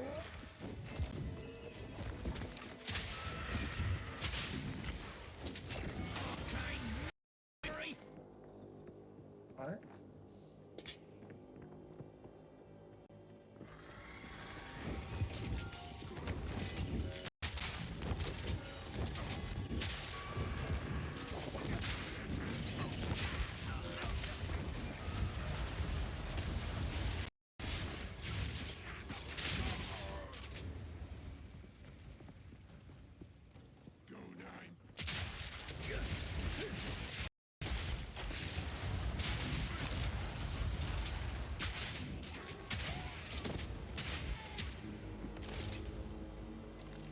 I haven't tried this thing.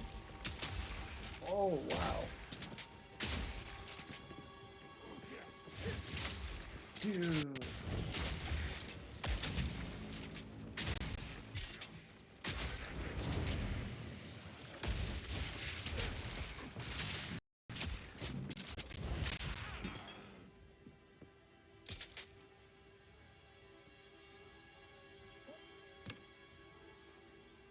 Me pockets are full.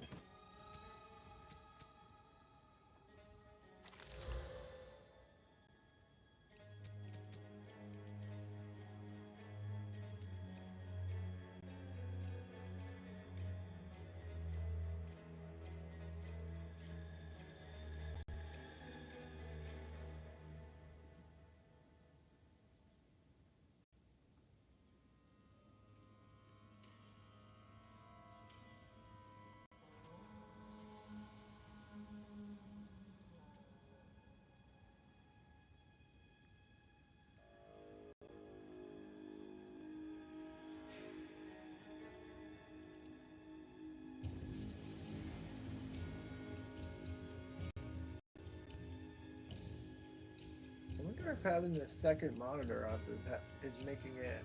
I don't really need it right now. Yeah, you know, I'm gonna try to take that down.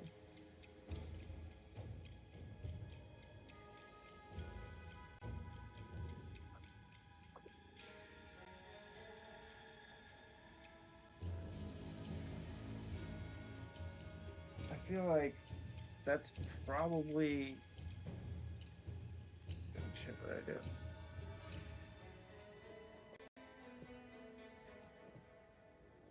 I feel like it's probably like less harder on the CPU or the GPU. My computer? I have no idea. My pockets are full. Oh, right.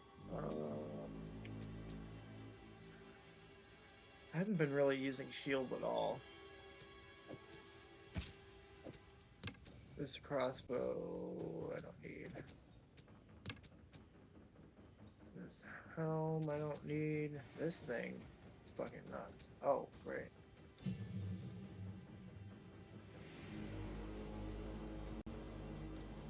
Okay, so this does poison, I see.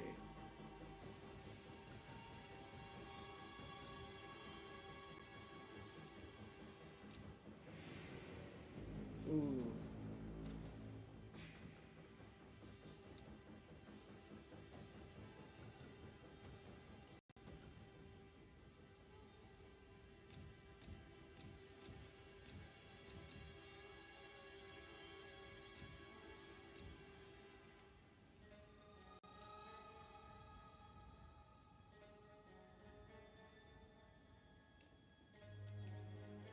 What does this do? It's really hard to tell what they do.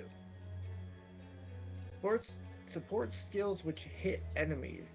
Support skills gain increased chance to critically hit against immobilized enemies.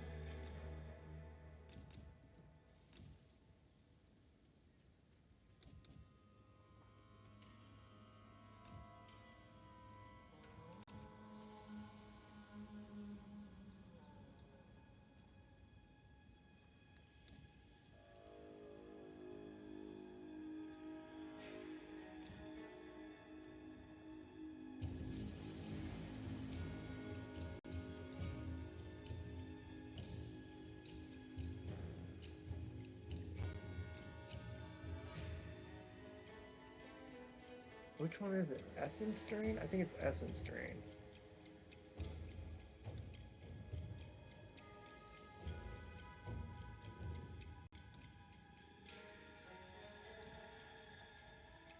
Ooh, that's actually pretty good. Or no. Oh, it's music.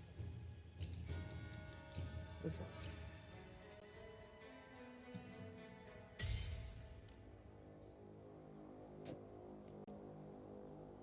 Ooh. It's power siphon, right? That does it? I'm pretty sure. Okay. Oh.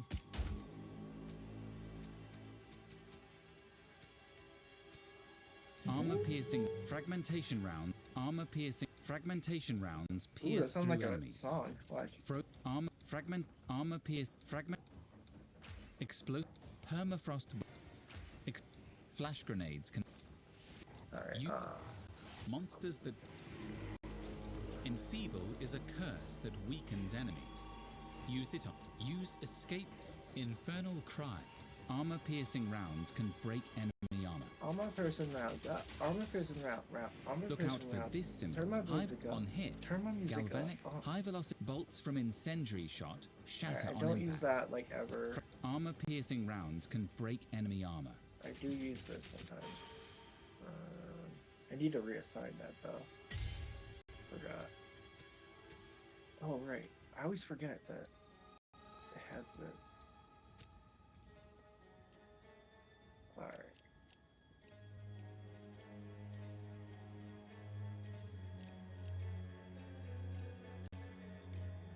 Oh, it's right there. Okay.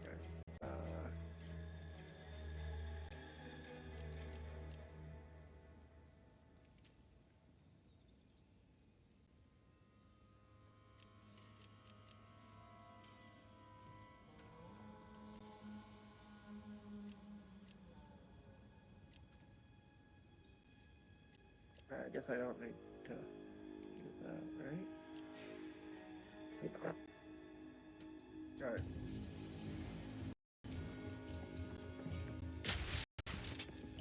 So apparently when I do this, it should do...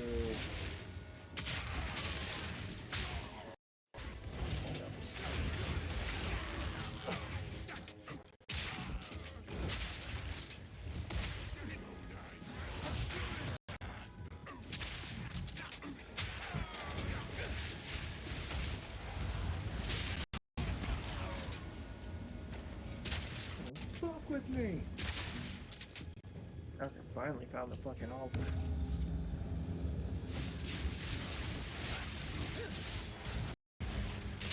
Nice, I can roll away now.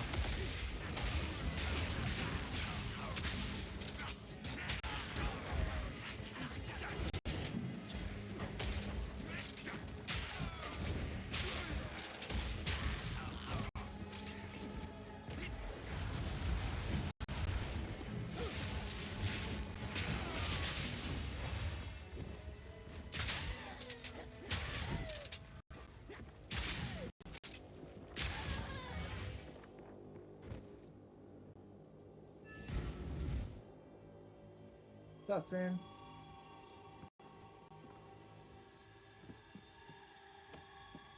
Tired of the slaughter yet?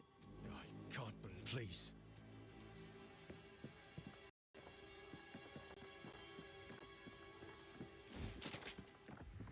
Close and personal.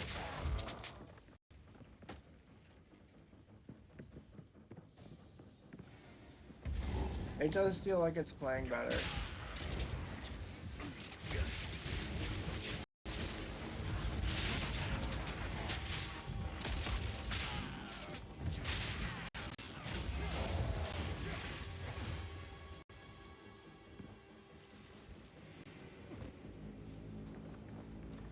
What is that?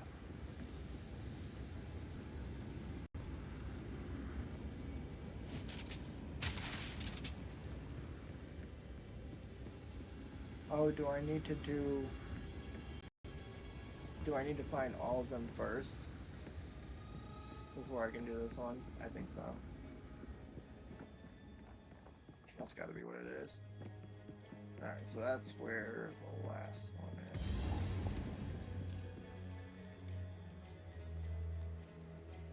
That was weird.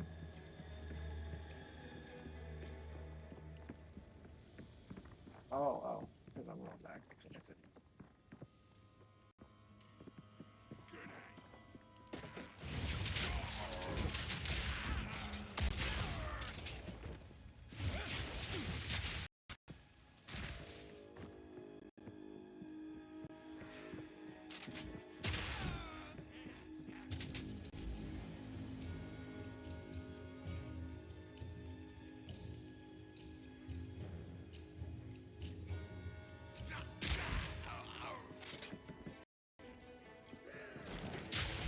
Ooh, that was nice.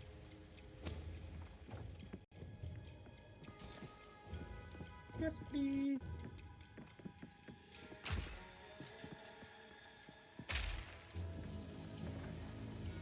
Okay, where am I going?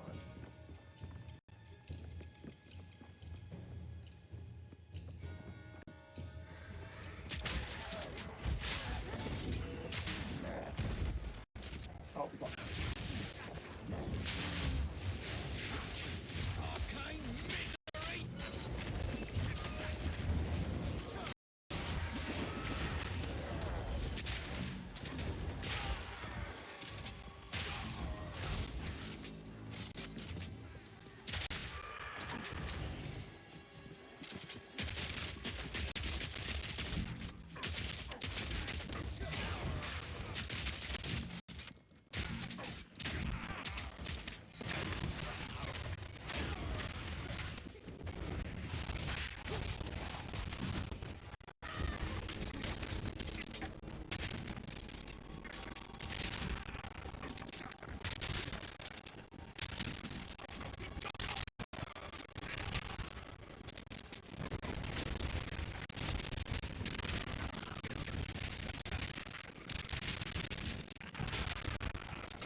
Well, oh no, I think it's fucking bugged again. This happened to me the last time. They're gonna keep dying and coming back up, I think. Yep. I need to, God damn it. Okay, this happened to me last time I played. See how they get back up? Such a weird bug. Alright, let's see if I can get out of here.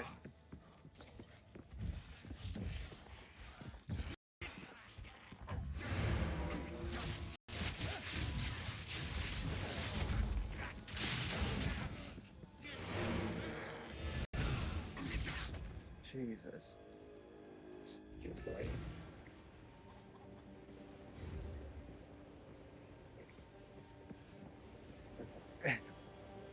It was actually really funny when that first happened to me because I just didn't even realize that I was killing the same guys over and over and over for I don't even know how long. And I was like, why do they keep getting up? And then I realized, yeah, it was a bug, which is crazy.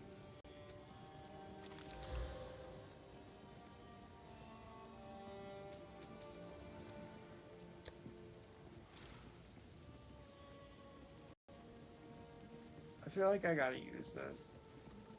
I mean, it's got 2 freaking sockets in it.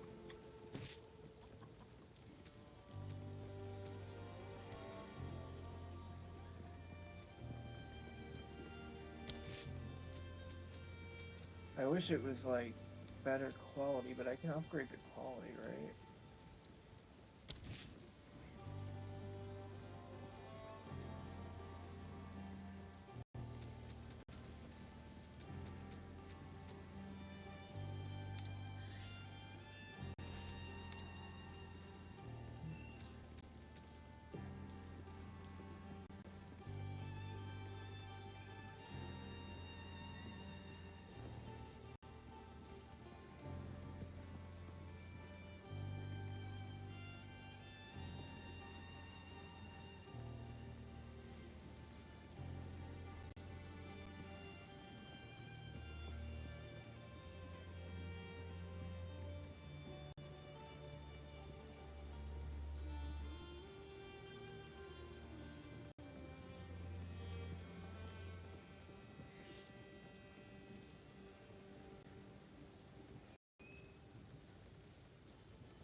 find some use for that.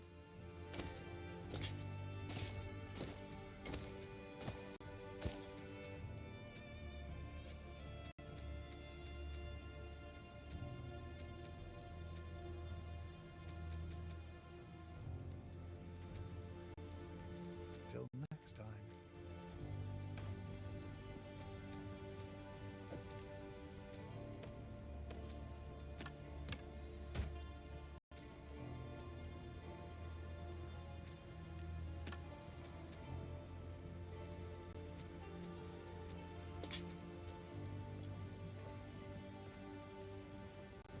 It is good to see you.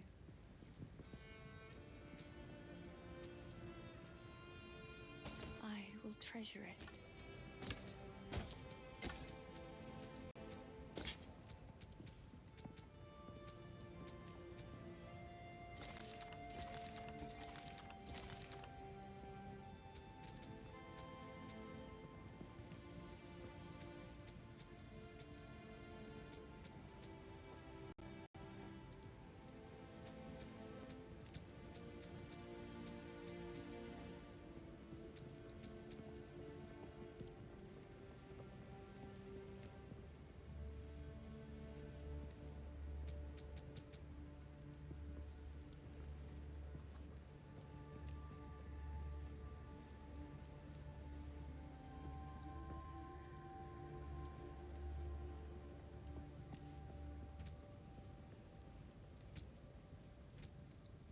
It seems shadows haunt us both.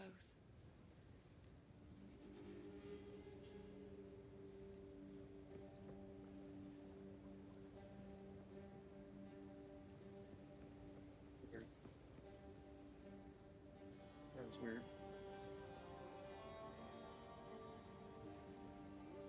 Okay. Okay. I forgot what I was doing. I forgot that it, like, fucking glitched out on me. Did that reset? That fucking... Oh, okay, it didn't reset. Nice. Please tell me they don't. Oh, come on!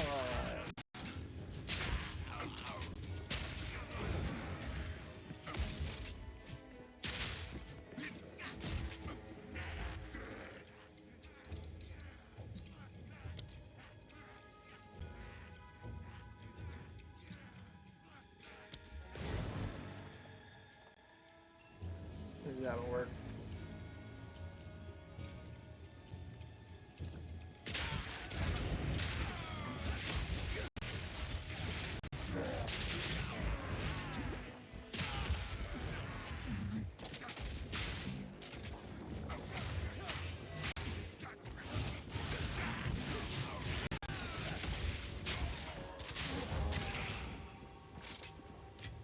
Okay. Thank God.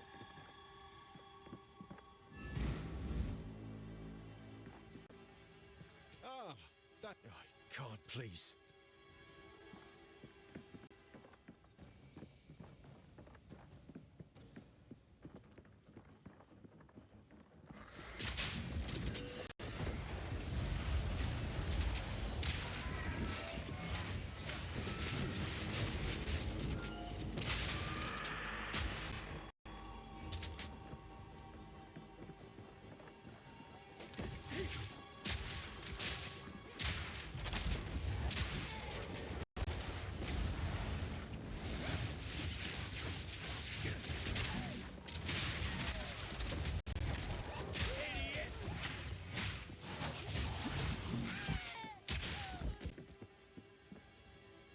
Ooh. Doesn't have a socket, but... Yeah.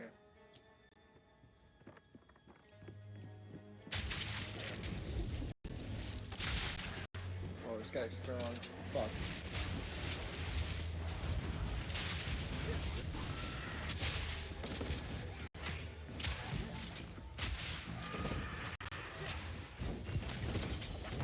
Oh, shit.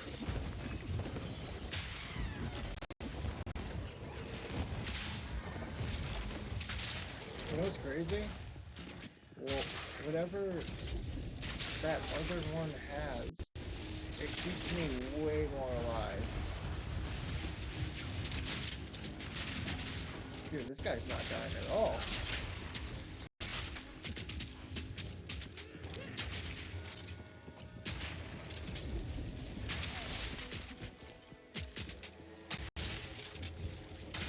Another notch on me helmet.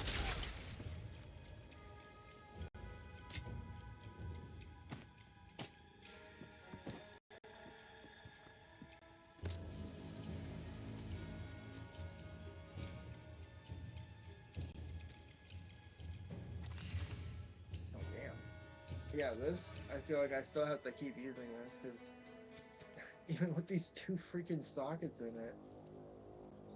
Wait. 12% cold resistance. Oh.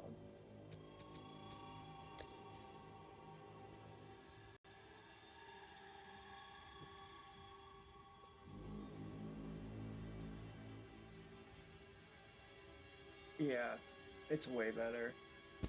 I gotta find a way to get the socket. Oh, I shouldn't have done that. That was stupid.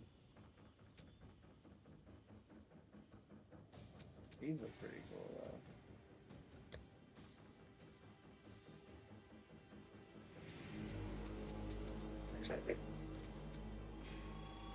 though. Oh, I forgot to sell these. Whoops.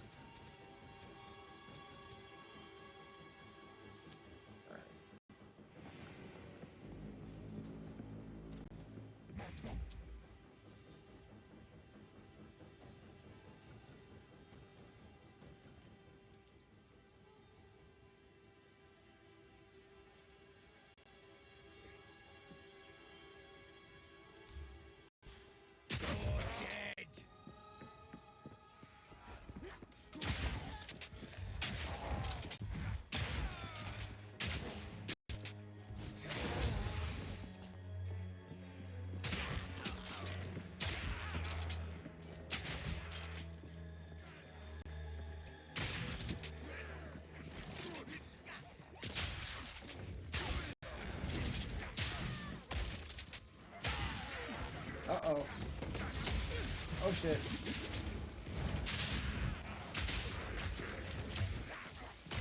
Come on, magic. Get me out there. Oh. Not yet.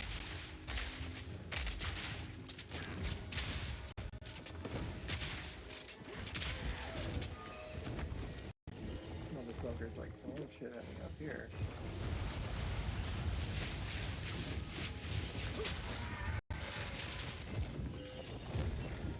Stop doing that. Arcane misery.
Wait, where is he? Uh-oh. What's his name supposed to come?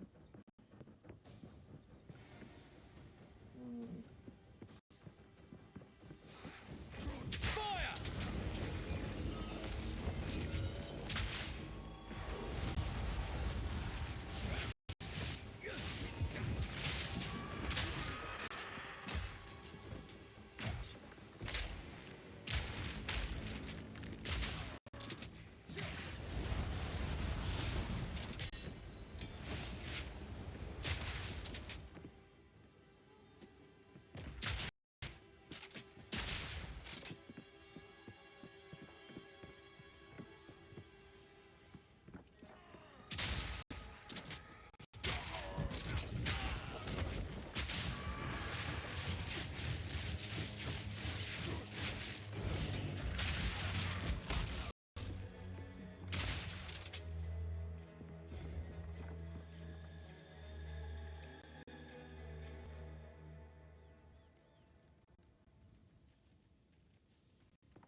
mana.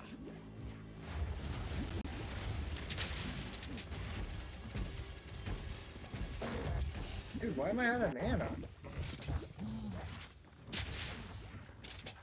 Oh, is it sucking my mana down? Oh my god. That's crazy. What a weird skill.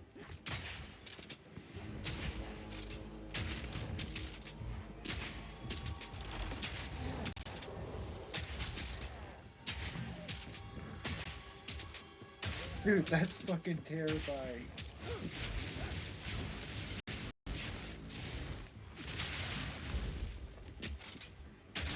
Simple enough. That was sick. My pockets are full. Not gonna lie, that was dope.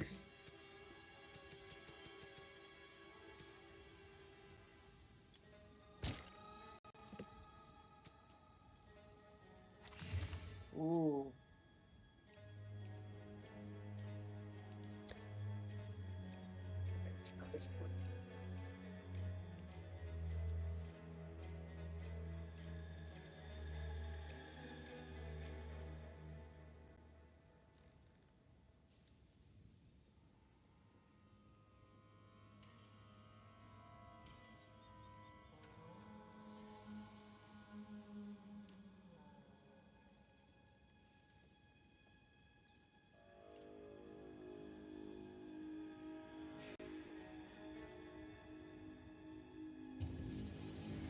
Ah.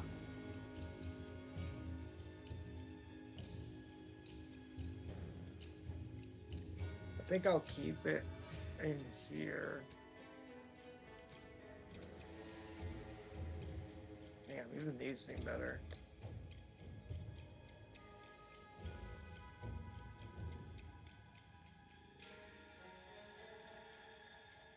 Oh, wow. Yeah. They seem way better.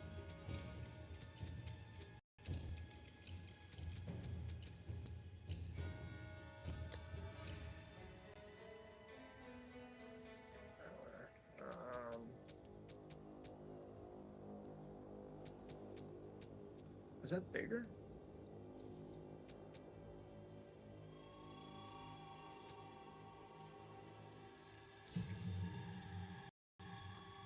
What do we got here?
I gotta go all the way. Fuck.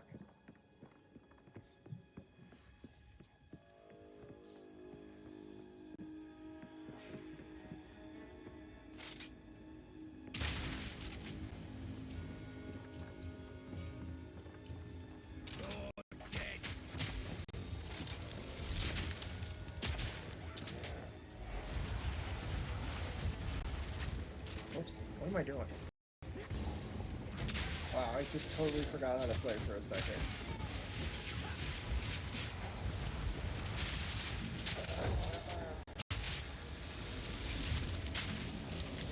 Give me your soul. A day's work.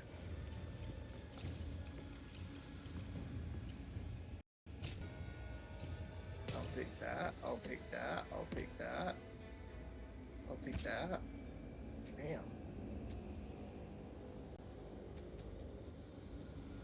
Holy shit.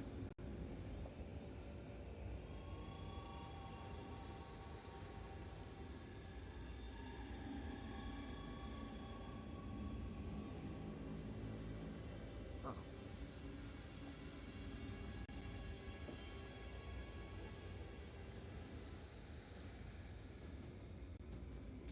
What do we got here? Ooh.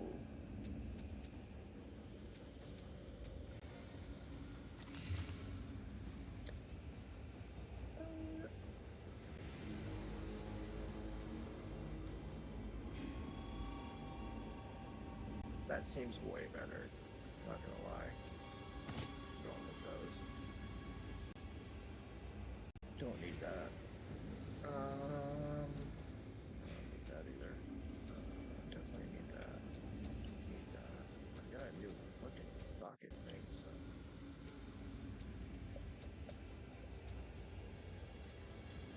Wait, did I level up? No. Alright, let's do this.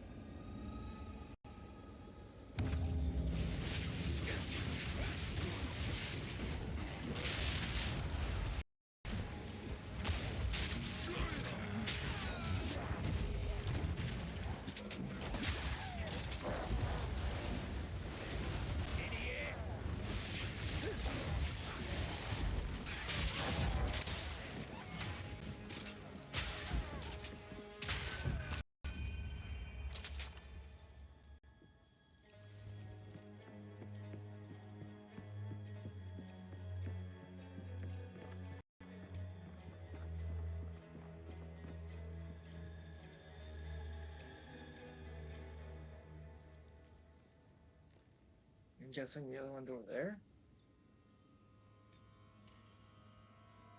Okay.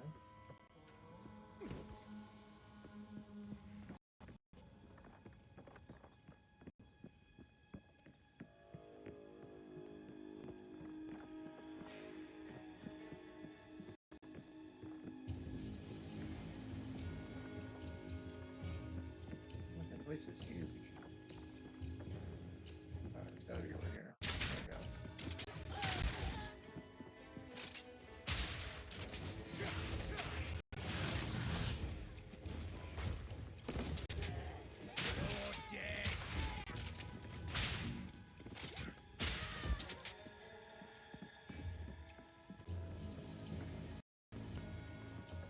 Look at this.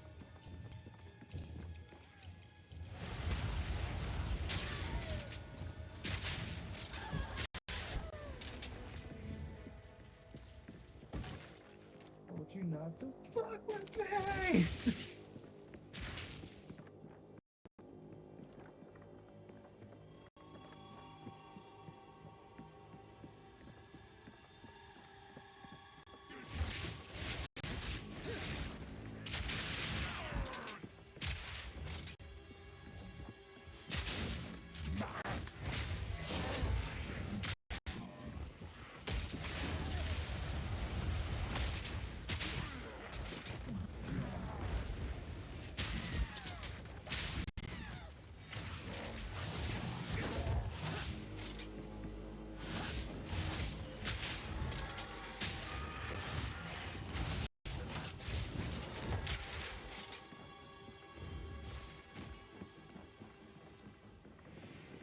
It is really amazing how much shit you can chain together in this game. Like, it's insanity.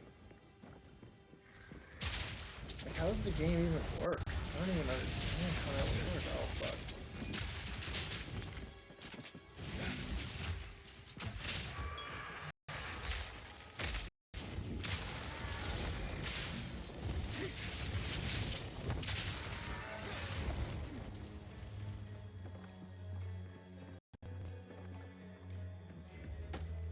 Ooh. Yes, please. I love how they make it feel like you're actually like going down and up. It's weird too because it's not like the controller's vibrating or anything, but like I swear when I go down, I feel like I'm actually like my body is moving down. It's pretty impressive. Okay. Oh, did that like finally unlock? And I walked right past it.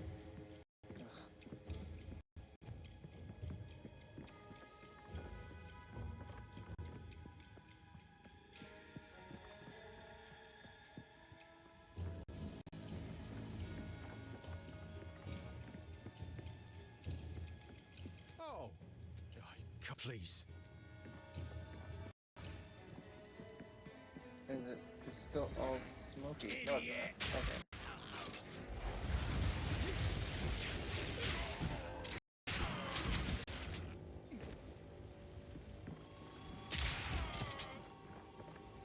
Sit down.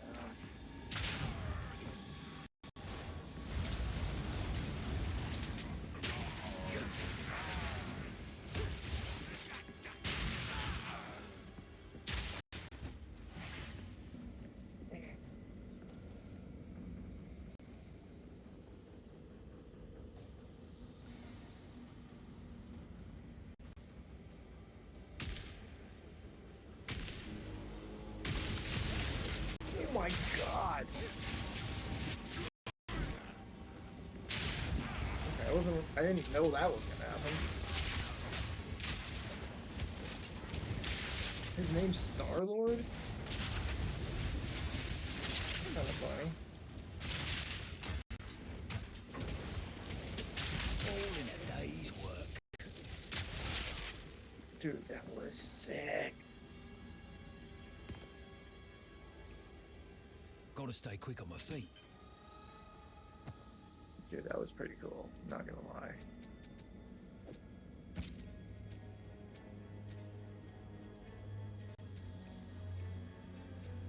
What does this do? Upgrades a normal item of magic with one attribute. Oh. Wait, what? It's the same thing. As normal magic with one.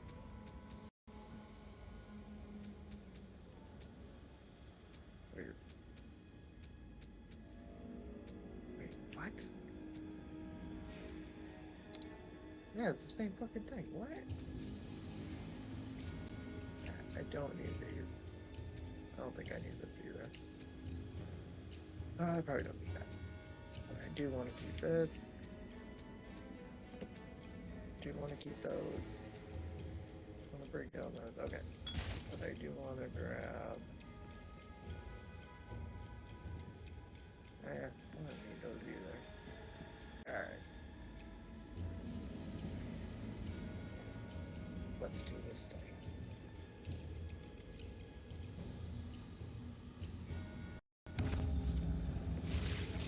Oh fuck, I didn't mean to pick those up.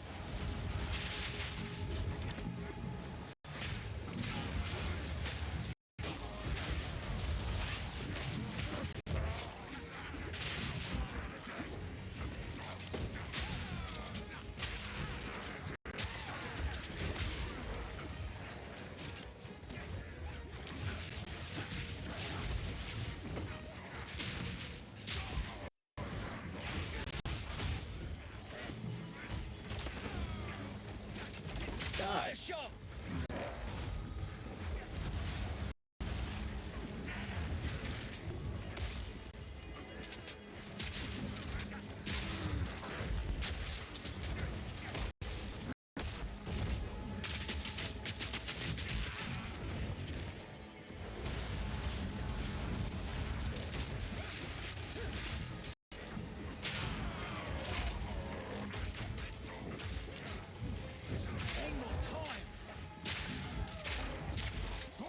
Oh my god.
Yes, baby.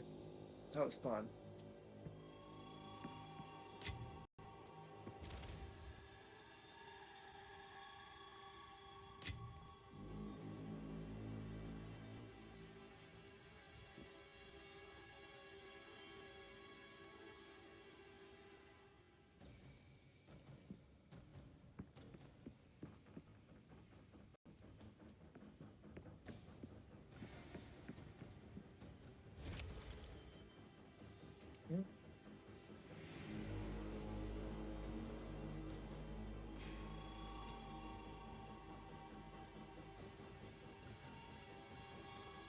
What?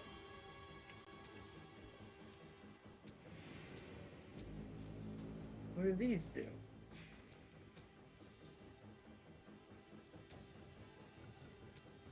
Huh? I'm confused. Tutorial. Oh. No, I want that Jim Blook skull thing. Oh. Gotta stay quick on my feet.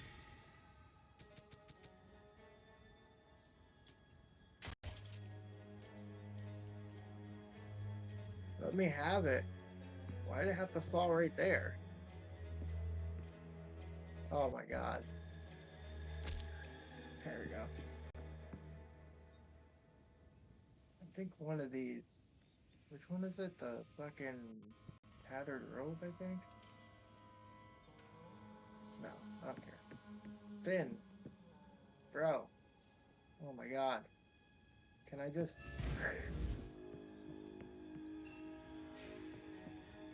So the cultists really did have a king lurking out there in this. Thank you, hero.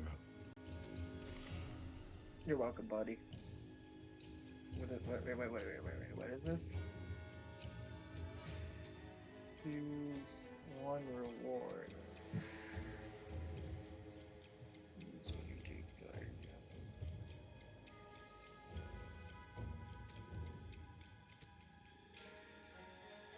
Damn, what do I have that's bad?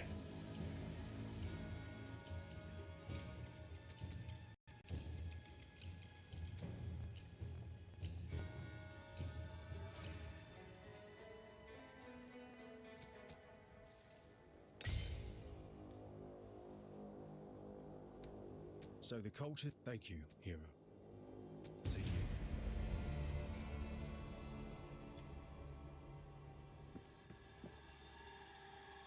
you. Yay! That was fun. What did it do? What's this? Oh. Wait, what? Oh, it like changes. Oh, cool.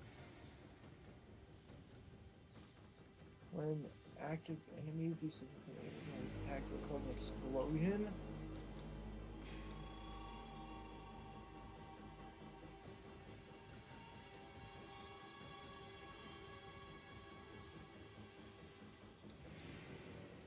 Oh, hell yeah.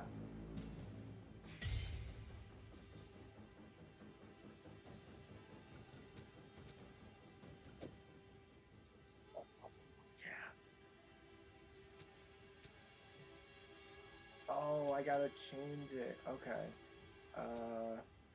Let's do incendiary shot, 'cause I never use that shit anyway.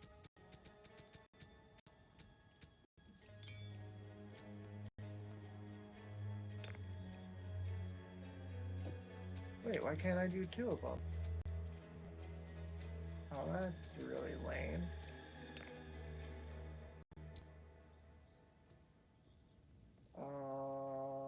So that's lightning resistance. This one's fire resistant. Okay, that's fine. Armor's crap. Quality. Okay. I'm gonna use a random modifier, and I'm gonna use a rare item with a new random modifier.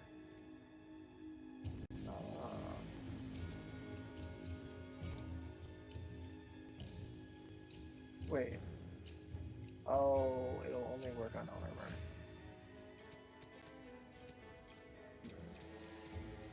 I might have to think about that.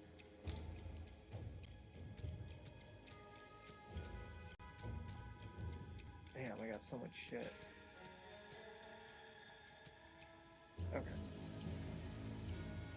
I do want to fix.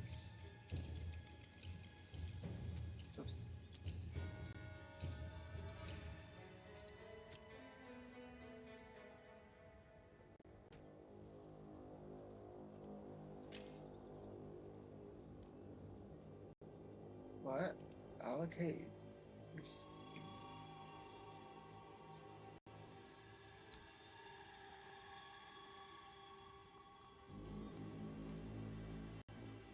What?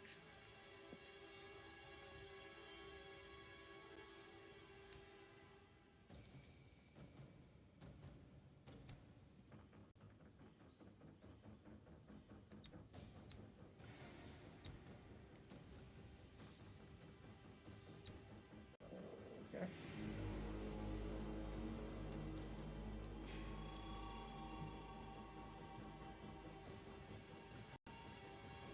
I still don't get this weapon set thing. I really don't understand it. What does this do? Now I'm really fucking confused.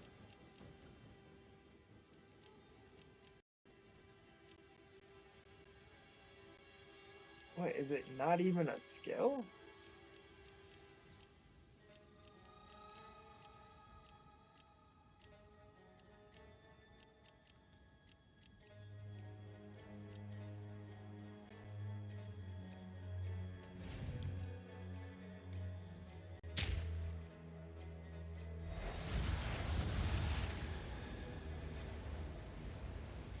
Oh. Wait. Does that, when you... Okay, hold on. I think you... Oops.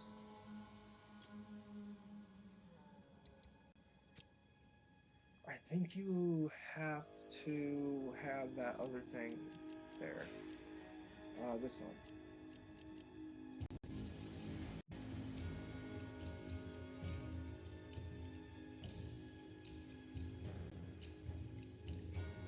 Well, I'm thoroughly confused. What does that do?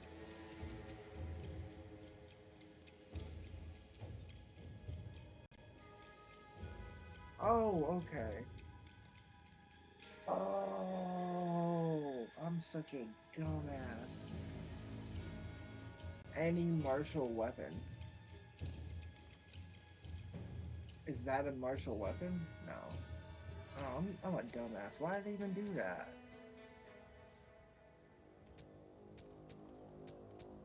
That was really stupid. And I got rid of incendiary shot. Or something I don't even fucking use. How do I change that again to go to a different skill? Hold on. Now I kind of get this.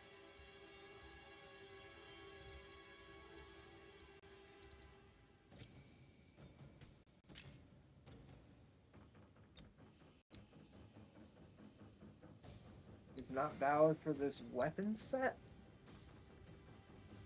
What do you mean? And if I don't assign the spirit, what happens? It's... I'm so confused.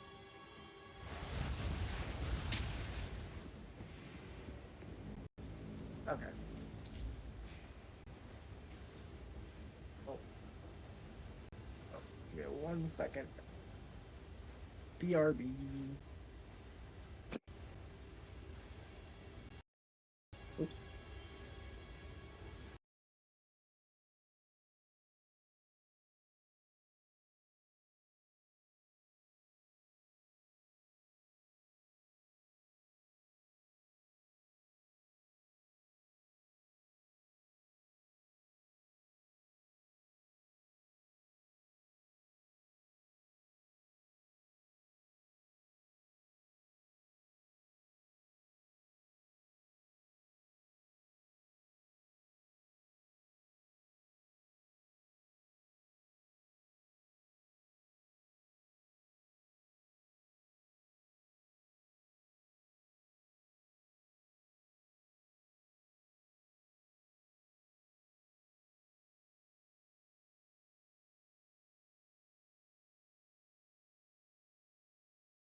Microphone checker.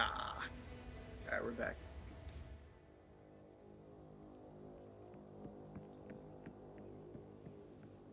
Wait, what? Alright, I forgot about this. What does this do? Baylords.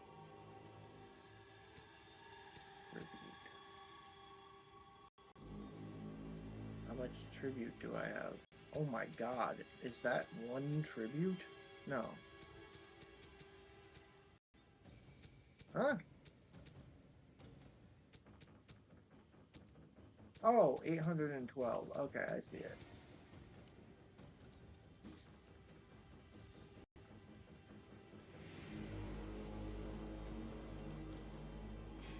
Oh, here we go. This is, I do need that. Okay. Magic item for rare item.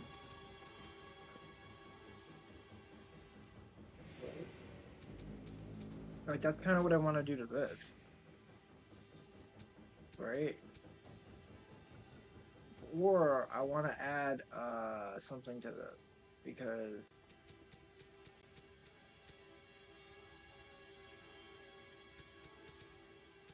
You know what I mean? To use magic to rare. Most interesting.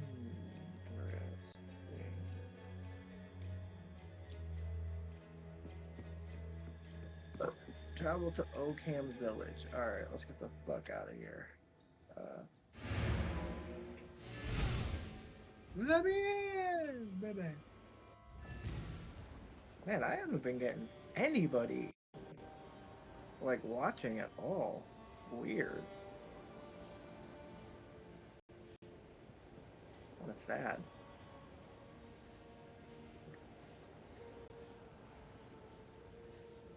You know what? I'm gonna turn the followers only chat off.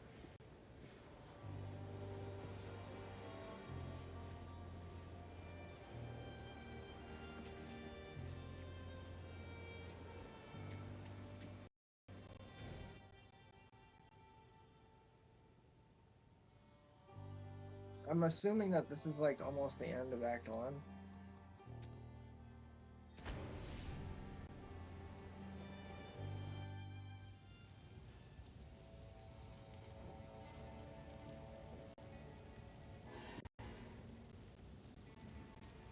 Search for the seed of corruption.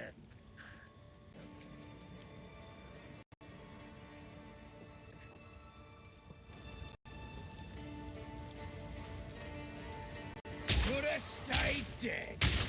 Huh? Oh. Wait. Oh my god. I done screwed everything up. Wait, have I been using...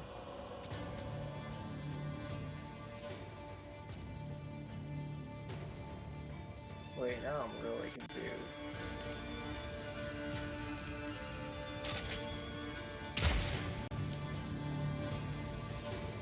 Had I been using... I had been using the wrong fucking ammo the entire time.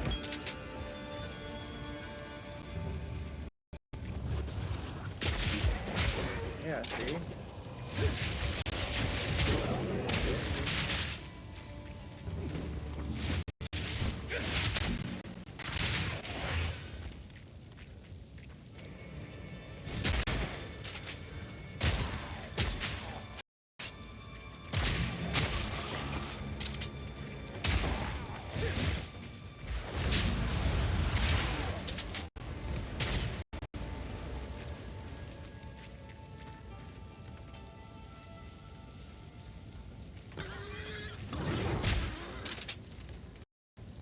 Damn. Oh, jeez. Let's at least get to know each other first. Damn.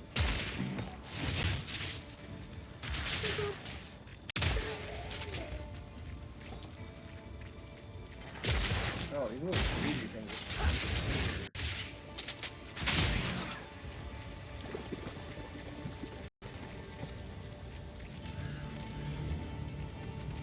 Damn.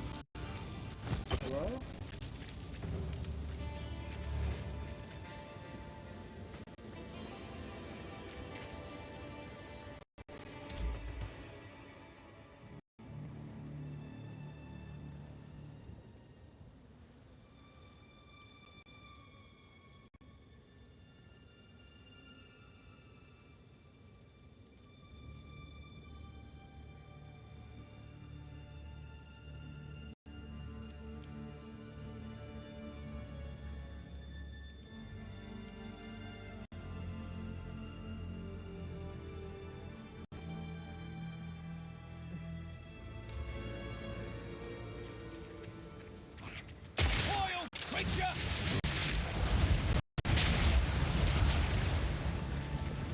walks to the valley of the shadow. Damn it. Where's that damn seed of corruption? Always misplacing it in this burning village. Corruption, man. Oh, dead end again. Where did I put that seed of corruption? Gotta be here. Oh my. That's why we went there.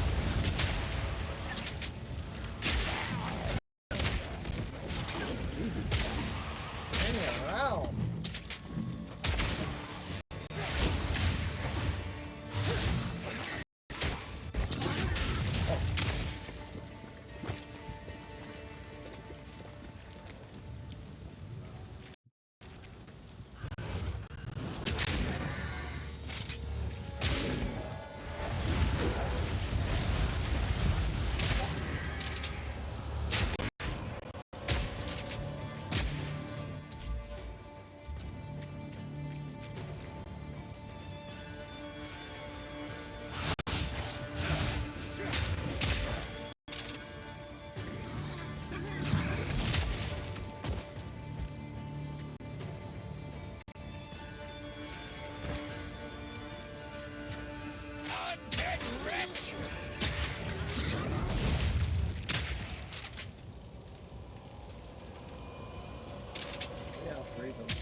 Man, that's seed of corruption. Where is it? In these pots? No? Not here.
Who's next?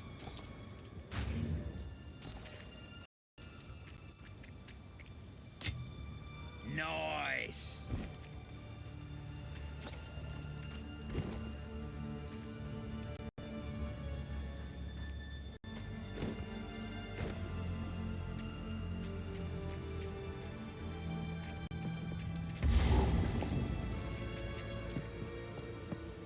Seed of corruption. Don't do this. Stop. Just wait. Surely we can. No escape. Not this time. Right, we'll take you, bastard! This is personal.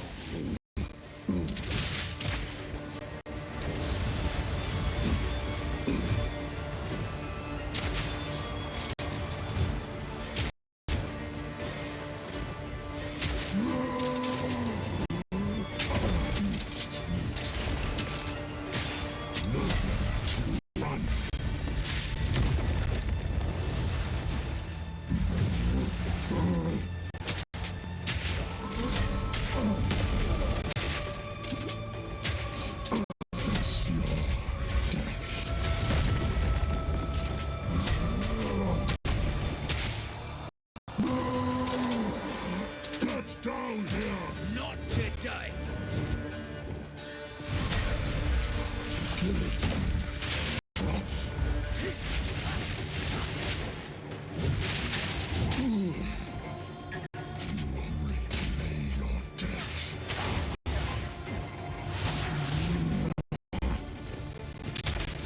Your time is up.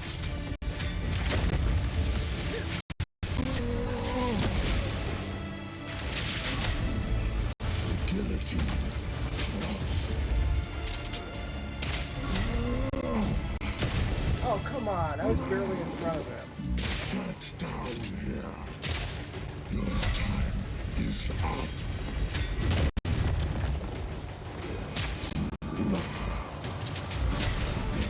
The guillotine.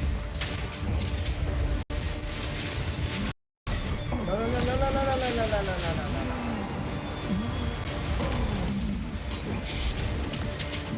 This'll get him.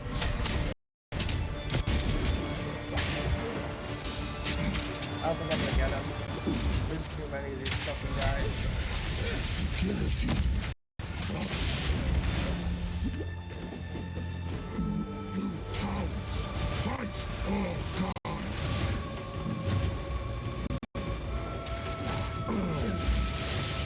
Justice will be served.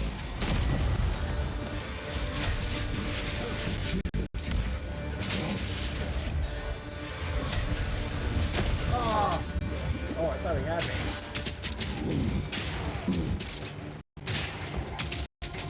Face your death.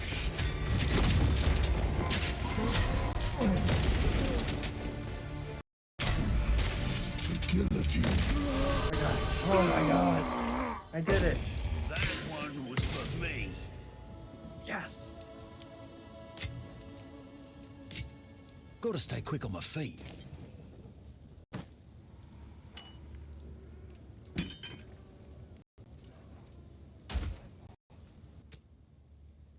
Oh, fuck. What's this?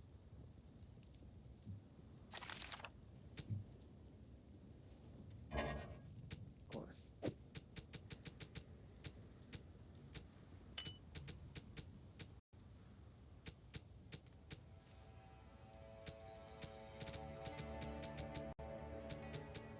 Dude, this is nuts. Diamonds are really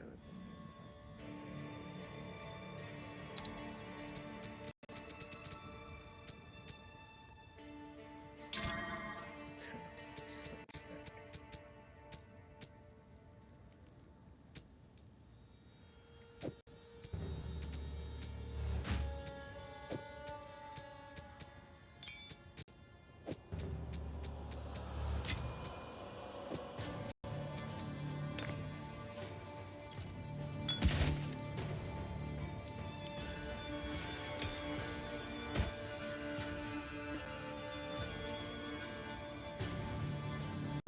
No room.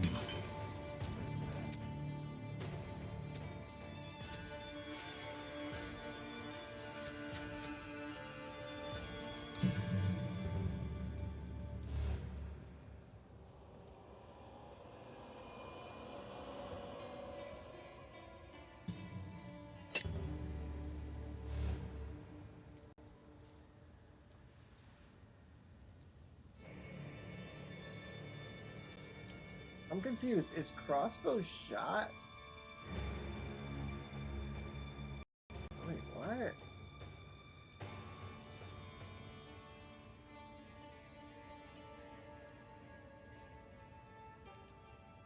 Okay. Again, I'm confused. 30 spirit.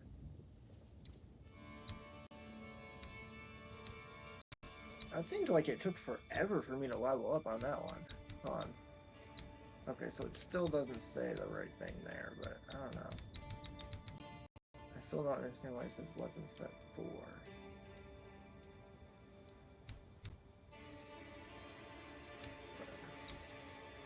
What was I working on? This one? Yeah.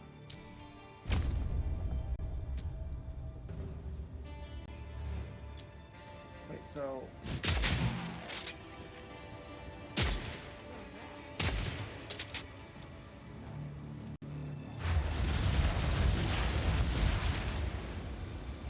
Me pockets are full.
like that did nothing.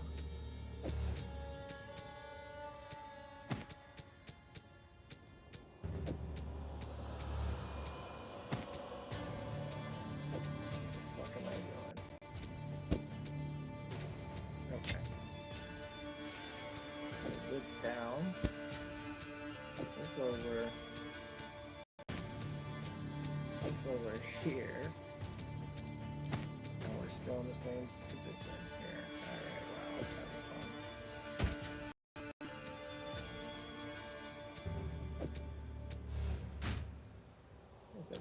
Fool.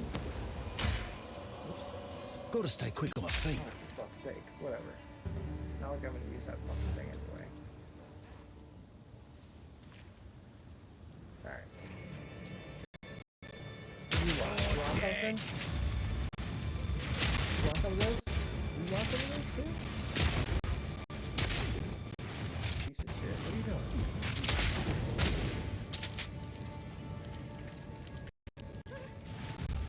How the fuck do I save this? Can I go up the stairs now? Am I allowed to go up the stairs? Okay. How do I save it?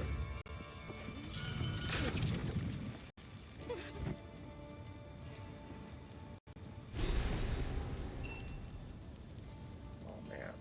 Are you okay? He killed Eamon. Just killed him. I don't know what to do. Clearfell is safe.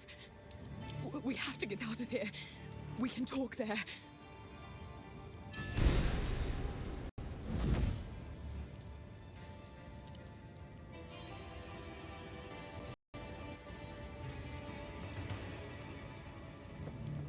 Dr. Reedus in Clearfell. Okay. Well, hold on. I'm gonna go in here and then go back because I don't want to have to fucking go over that again. And here I thought I'd reached the manor already. Bugger.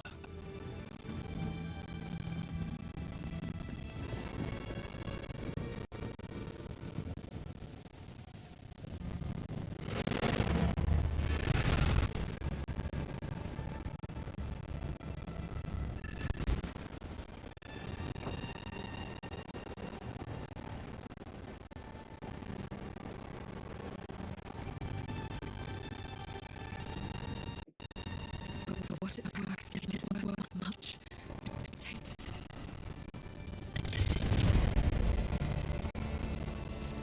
There is only one enter the manor. For what it's worth, it isn't worth much. There is only one enter the manor. Take revenge. Yes?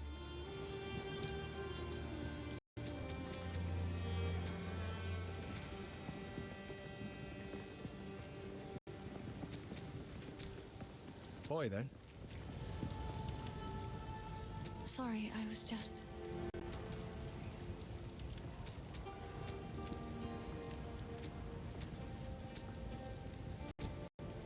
It seems shadows haunt us both.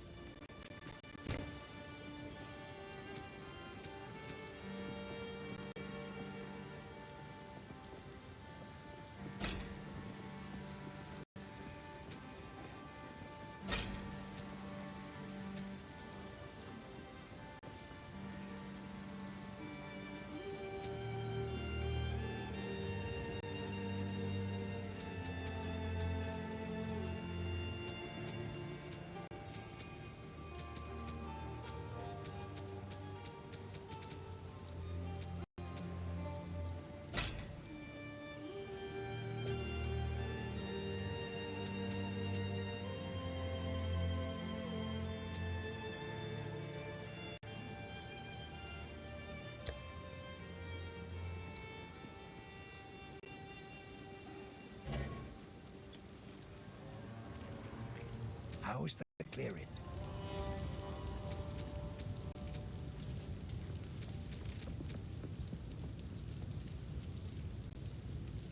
Is that as good as they get?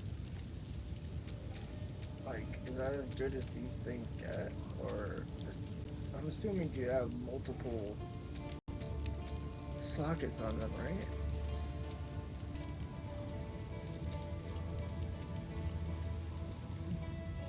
I'll find some use for that.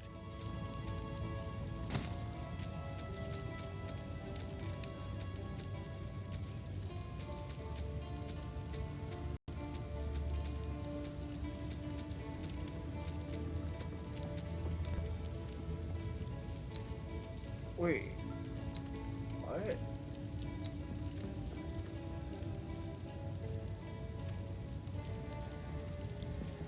I didn't know there was pages.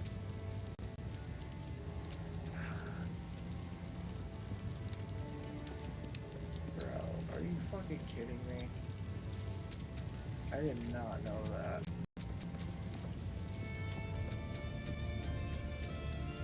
Wait, do all of them have that? Till next time. Hello. Oh, just one page.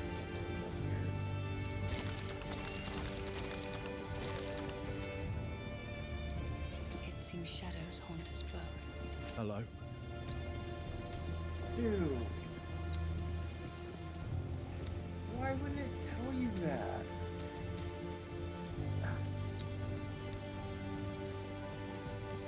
Bro, that's fucking silly. Oh, so are these all the things I've identified that he can sell a random one of? So the cop. Thank you, hero. Bye then. What have you learned? What does this do? Oh, this I get. Oh my god, I don't need to do that. That's right. Do whatever it takes. Forgot about that. Oh damn, that's not bad.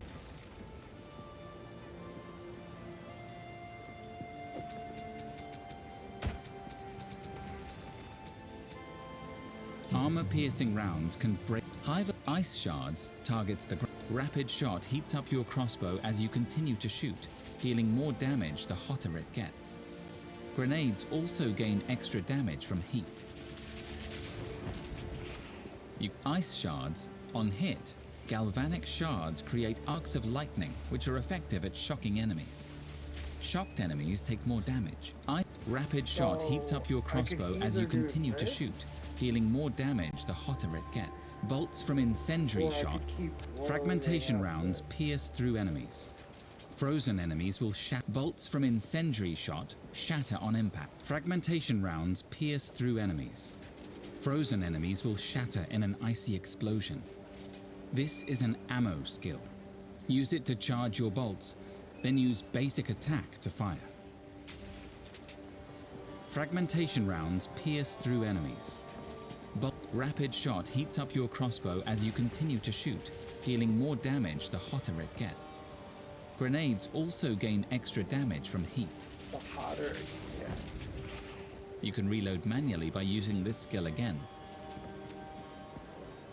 Rapid shot heats up your crossbow as you continue to shoot, dealing more. Gas grenades create a flammable poison cloud that deals chaos damage and poisons enemies. Ignite effects and ice shards on hit. Rapid shot heats up your crossbow as you can.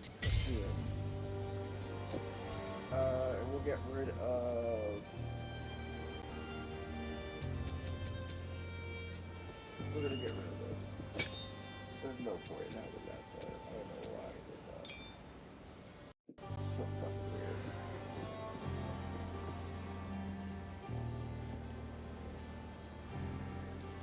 Yeah, I don't know why I did that.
that?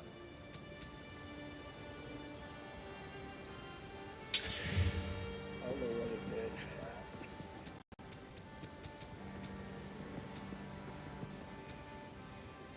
Oh, we gotta do room. Okay, cool.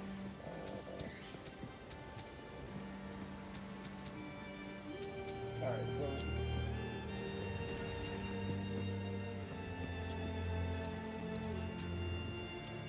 so we need to add, yeah, instead of what?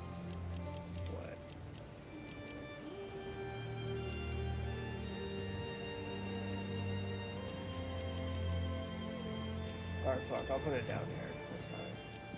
And we'll use this grabbing shot, right?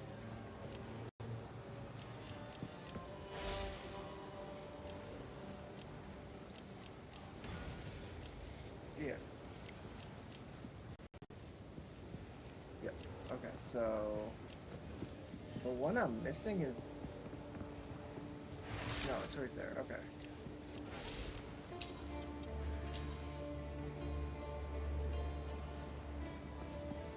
Okay, that should work.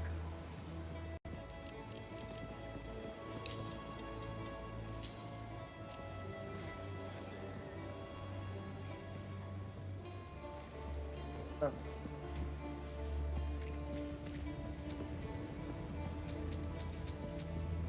Guess we can sell that too. Whoa. Not a good. How's the clearing? Deal. The fact that I'll probably never use that. I'm gonna put that away though. Go. Well.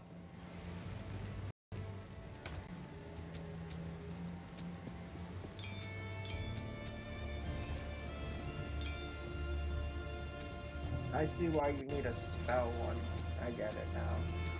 Like, I couldn't understand why you would need to buy a thing for just spells, but I get it now. And then a thing for just armor and for all that other shit. I don't know why, but this music makes me think of The Matrix.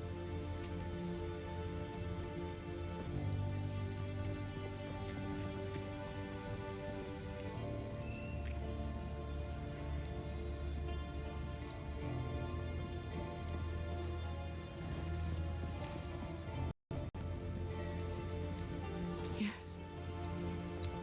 Thank you.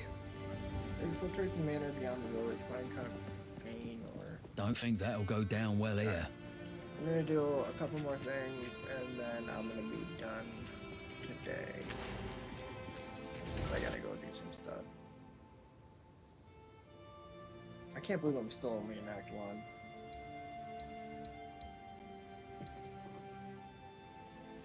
What do I have to do? What? Right there.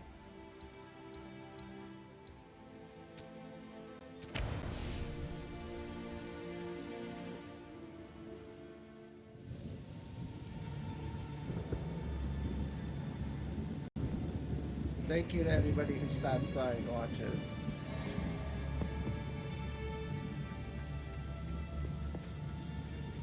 You know, hold on. I feel like I could put the thing there.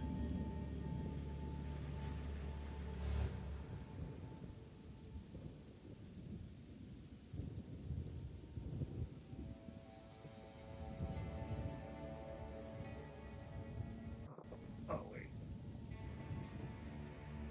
Set piece is single player.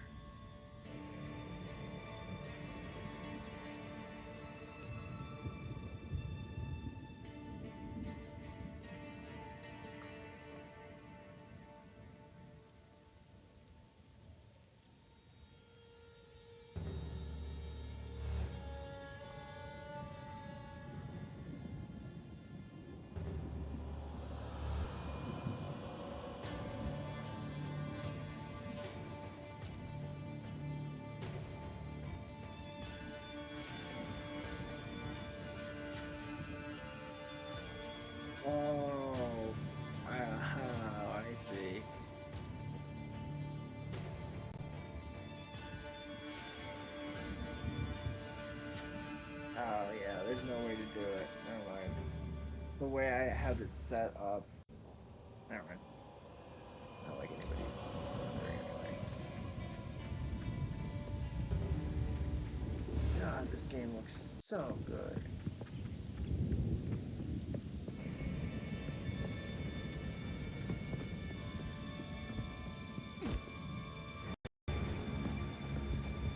Okay, so how do I load it?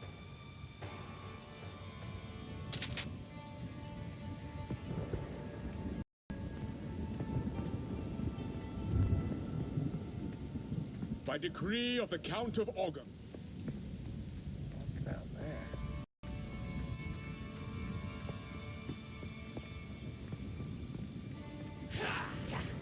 Fire shot!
get it now. Okay, I see the 1 and the 2. Okay. That makes sense. Kind of.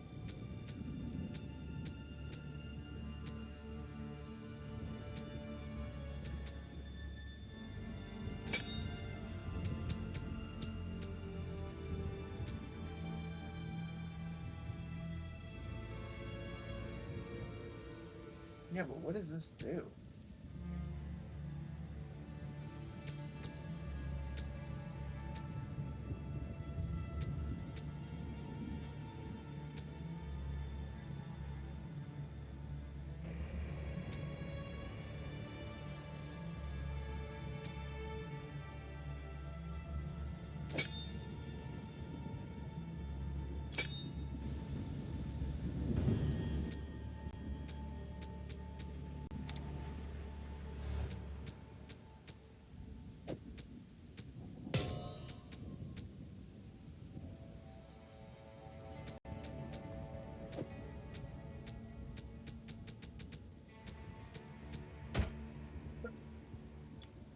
I love how silly I look.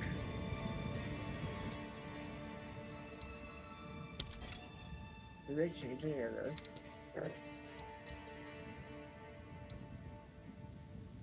They kinda did. I hate that they made it fucking those prices though. So stupid. So wait, the stash tabs though.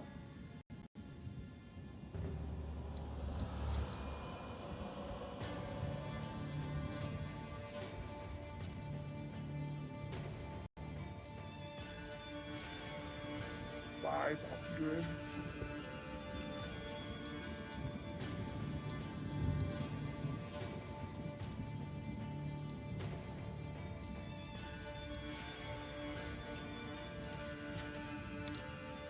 Ooh.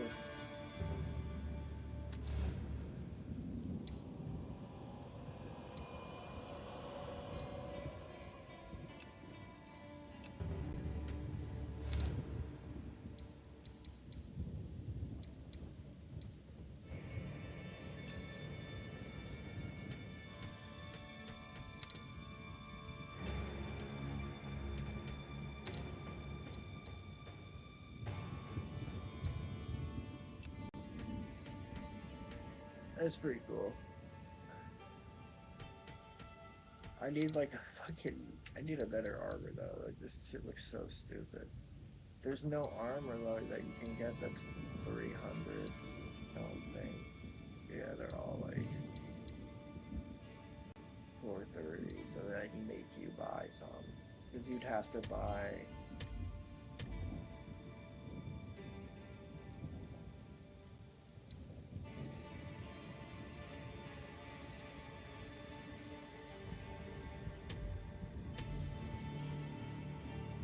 I'd have to buy. Wow. Dude, that would cost like an extra $15? Wow, so it really was worth it buying that bundle, I think. Oh, hey! Oh my god, somebody's commenting. Hi. How's it going? Oh, did you just follow? Thank you for following. I don't know why I didn't hear it. We're at 13 now. Woo! Do I stream on YouTube as well? I used to stream on YouTube as well. But nobody was ever watching me there, so I kind of stopped. And I've been trying to just upload the VODs to that. But thank you for stopping by and following. I really appreciate it. I'm having a pretty good stream. You having a good day too? Unfortunately, I'm about to go offline right now, but thank you for stopping by. I'm at like almost 3.5 hours today, so I'm I gotta do a few things today. Oh,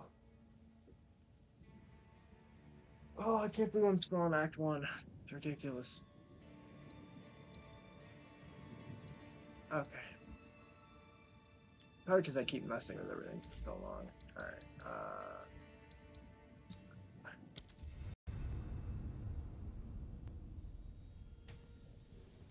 man, I haven't seen the big guy forever.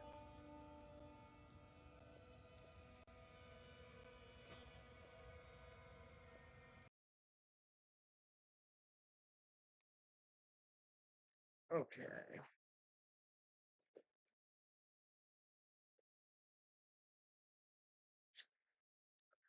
Alright. Let me switch back so I can have it ready for next time I stream. 1 second. Let's throw single player back on. Turn off Xbox control. Turn that back on. And turn the chat back on. Turn the set pieces back on. I think that's all I need to turn on. Okay. Yeah. I had so many things. Okay. All right. Thank you for stopping by, Naira Bliss. Your name will be in the end of the outro that I'm about to play. Unfortunately, I have to go. But if you stop by again, I will definitely be streaming. I stream almost every day, pretty much. But thank you to anybody who did stop by today. Had a great stream. So I will see you guys in the next one. Peace and love.